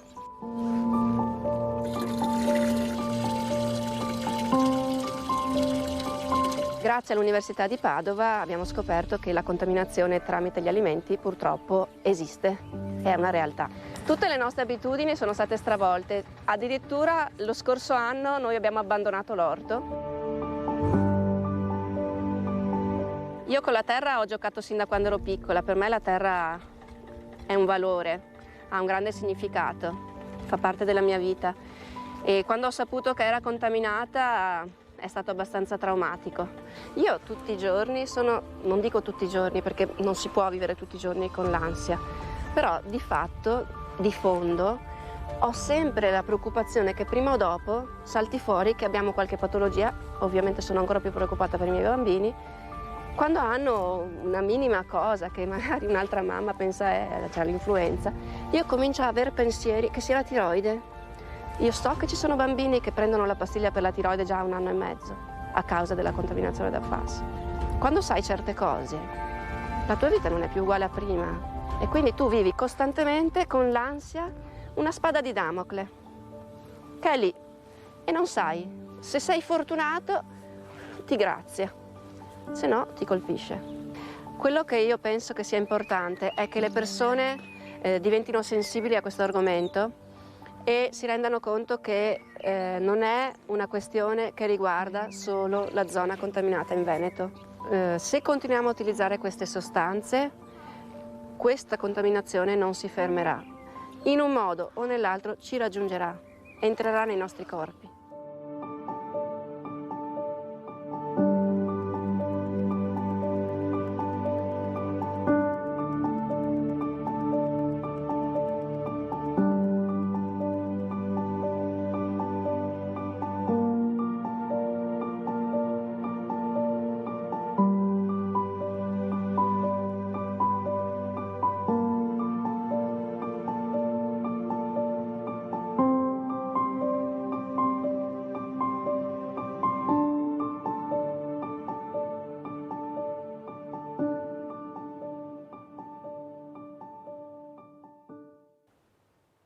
Marco Tappari, 5 figli, papà di 5 figli, sentendo questa mamma, lei è anche politico, ecco, cosa pensa? Che risposte può dare? Vivere con questa spada di Damocle tutti i giorni, sempre con questa paura che succeda qualcosa a tuo figlio? Sì, allora, anch'io sono papà e 5 bambini sono tanti, no? E è interessante, è stato toccante il video della Donadello, perché il risvolto delle persone è che queste cose succedano sempre a qualcun altro, no? Siano distanti da noi. Facciamo fatica finché non ci toccano a immaginarci che possano succedere, però effettivamente, cioè, Vicenza è dietro l'angolo, voglio dire, no? E quindi effettivamente il tema è un tema importantissimo. E io credo che la signora prima lo diceva, io lo enfatizzo, cioè serve una svolta culturale sulla questione, ma non solo culturale del consumatore, della persona normale, serve una svolta culturale a livello generale amministrativo, cioè la tematica che non è ambientalista, è una tematica sanitaria, sociosanitaria, deve diventare una priorità della Comunità Europea, dell'Italia, delle regioni, di tutti quegli attori che possono andare a influire su questa cosa qui, perché effettivamente, cioè, la consapevolezza del singolo consumatore o della singola persona oggi non basta per fare la differenza, serve un movimento di opinione generale che parta da tutti i livelli. Su questo penso che non ci siano dubbi da questo punto di vista. Sentiamo come commenta il dottor Cordiano. Prego, dottor Cordiano. Sì, effettivamente è vero, però quello che dice Tappari, però io voglio che sia che alla fine che i nostri, diciamo, telespettatori, i nostri ascoltatori abbiano coscienza che questo è un problema che riguarda tutti. Esatto. Tutti noi abbiamo nel sangue queste molecole, chi più e chi meno naturalmente, perché è chiaro ne avranno di più chi vive, gli operai per esempio, no? Che lavorano a contatto con queste sostanze, ma poi come nel caso di Vicenza, ma di tante altre comunità anche in Italia, nel resto delle regioni, che sono state esposte con l'acqua potabile e anche con gli alimenti. Quindi questo cioè, tutti noi ce l'abbiamo, perché una volta che entrano nel nostro sangue praticamente non escono più, si accumulano nei tessuti, perché il nostro organismo tende, anche se vengono eliminati con le urine per esempio, con le feci, poi vengono riassorbite nella maggior parte sia nell'intestino che nei reni. E quindi, ripeto, oltre il 99% della popolazione ce l'ha, ma anche nei paesi in via di sviluppo, nei paesi sottosviluppati, perché ormai sono ubiquitari, sono dappertutto queste molecole. Dottor Cordiano, mi scusi, la Donadello, dottor Cordiano, mi scusi, facciamo una parentesi, bisogna capire anche bene. La Donadello ha detto non curo più l'orto, ma se dopo io vado dal fruttivendolo e compro questa cosa o al supermercato, perché visto che non c'è l'informazione, e allora come la mettiamo? La mangio lo stesso, non la coltivo più io, ma... È sempre un discorso dal punto di vista economico. La Regione Veneto non ha mai fatto uno studio serio, approfondito e trasparente sugli alimenti. Ne ha fatti 2, ma non sono stati fatti secondo tutti i crismi che dovevano essere fatti, perché questo implica dei possibili danni economici ad un'attività di agricoltori, allevatori, eccetera, che interessa tante persone, che soprattutto contribuisce mi pare per 2 miliardi di euro all'economia regionale, quindi una parte importante del PIL. Se tutti i cittadini potessero sapere cosa contengono gli alimenti che mangiano, che vanno a comprare al supermercato, oppure i prodotti che acquistano, prodotti di uso quotidiano, dalle patatine, dai sacchetti che contengono, diciamo, gli alimenti, fast food, eccetera. È chiaro, ripeto, questo potrebbe essere un danno economico per le aziende, per gli agricoltori, per gli allevatori delle zone contaminate, che si vedrebbero praticamente dovrebbero chiudere o comunque limitare fortemente i loro guadagni.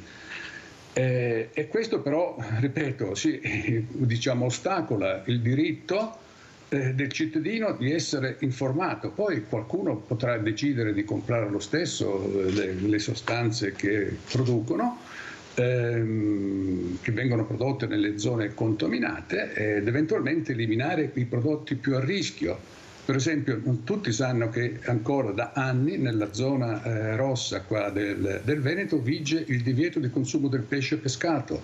Il pesce è uno dei più grossi accumulatori di sostanze, perché chiaramente i pesci vivono tutta la loro vita in acqua, e più grosso è il pesce, maggiore sarà la quantità di PFAS che contengono. Quindi una delle per dare a qualche messaggio che possa aiutare gli spettatori a difendersi, potrebbe essere quello di limitare notevolmente il consumo di pesce ed eventualmente, diciamo, acquistare e consumare soltanto pesce di piccole dimensioni che trascorrono poco tempo diciamo, in acqua, oppure evitare le parti degli animali che contengono, che tendono ad accumulare queste sostanze. Per fortuna si tratta del fegato, del cervello, dell'interiora, diciamo, delle viscere, cose che ormai non viene più consumata di routine, diciamo, no? nelle famiglie. E poi soprattutto eliminare qualsiasi cosa contenitore, finché è possibile, di plastica che venga utilizzato appunto per contenere degli alimenti, perché prima o poi in queste superfici che vengono fatte appunto per evitare che gli alimenti cedano all'involucro, il grasso, l'olio, eccetera, allora prima o poi appunto queste sostanze, le PFAS, ma anche un sacco di altre sostanze chimiche che vengono utilizzate nella plastica, nei sacchetti per alimenti, passano nei contenitori, cioè nel contenuto, quindi negli alimenti.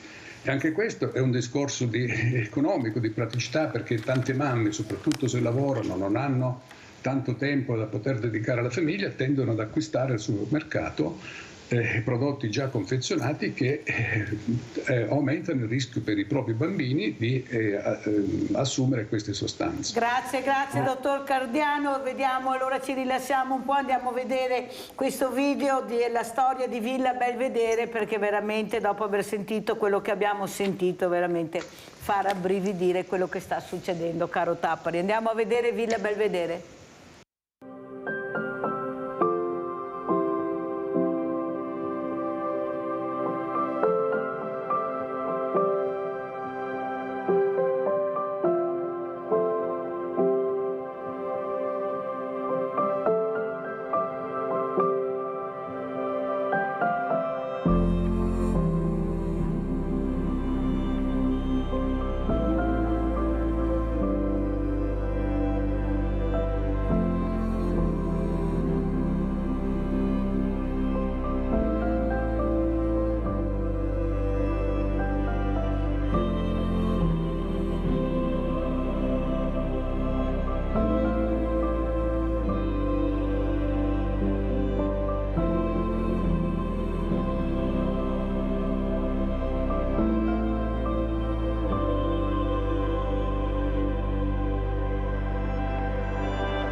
2 minuti, Presidente, per chiudere.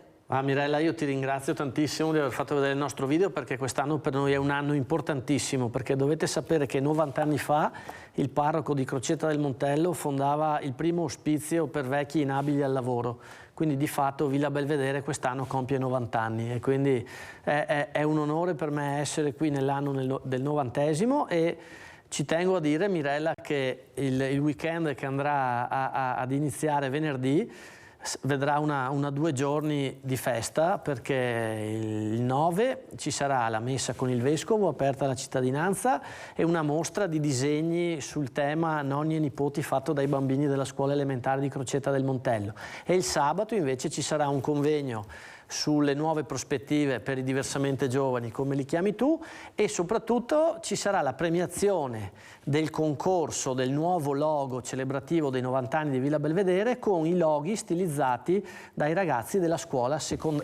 media di Crocetta del Montello, quindi 2 giorni dove non bisogna mancare.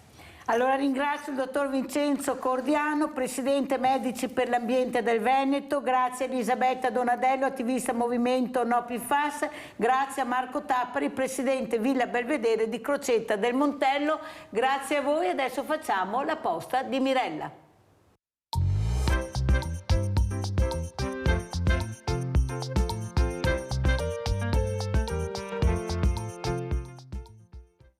Le donne sono incredibili. Tu non dici niente e loro capiscono tutto. Loro dicono tutto e tu non capisci niente. È così dall'inizio dei tempi. È dall'inizio dei tempi che sono le donne a reggere il mondo. Ci sono quelle semplici, quelle dolcemente ingenue. Ci sono quelle complicate, indomabili come uragani. Qualsiasi sfumatura abbia il loro carattere, sono loro che fanno la differenza. Coi loro sguardi pieni di parole, coi loro cuori pieni di lividi. Sì, quando una femmina diventa donna, inizia a fare la differenza. Non si nasce donne, si diventa. Fascino, amore e coraggio. Sono fatte di sorrisi che sanno ingoiare lacrime, di silenzi dove urlano i loro sentimenti più profondi e di momenti in cui non vogliono essere capite, vogliono solamente essere amate. Col giusto tempo e le scarpe giuste sono in grado di fare qualsiasi cosa. Dove trovano la forza? Sono donne. È la forza a trovare loro.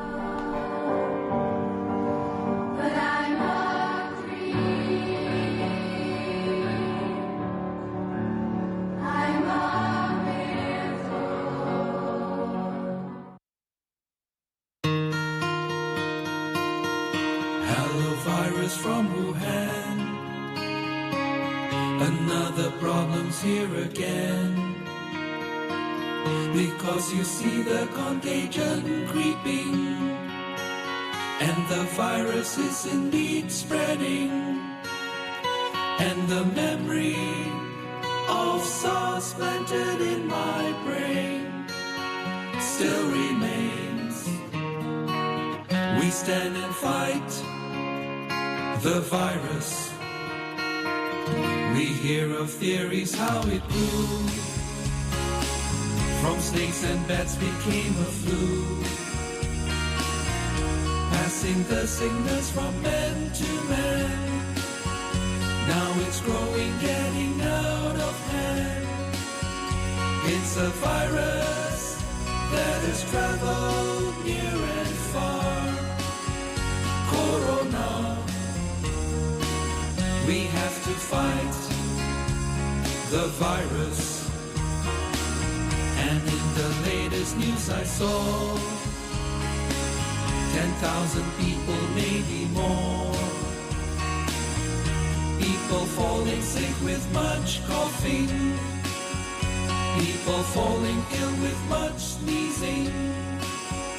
People worried for their health and their one so dear, pneumonia.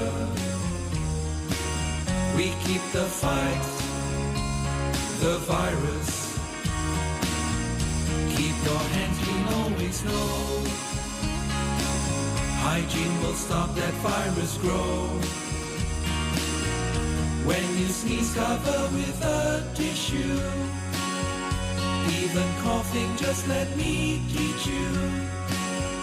Wear a mask if you're sick so that others won't get it too. We count on you. to help to fight the virus. Together we must overcome. To beat this virus, fight as one.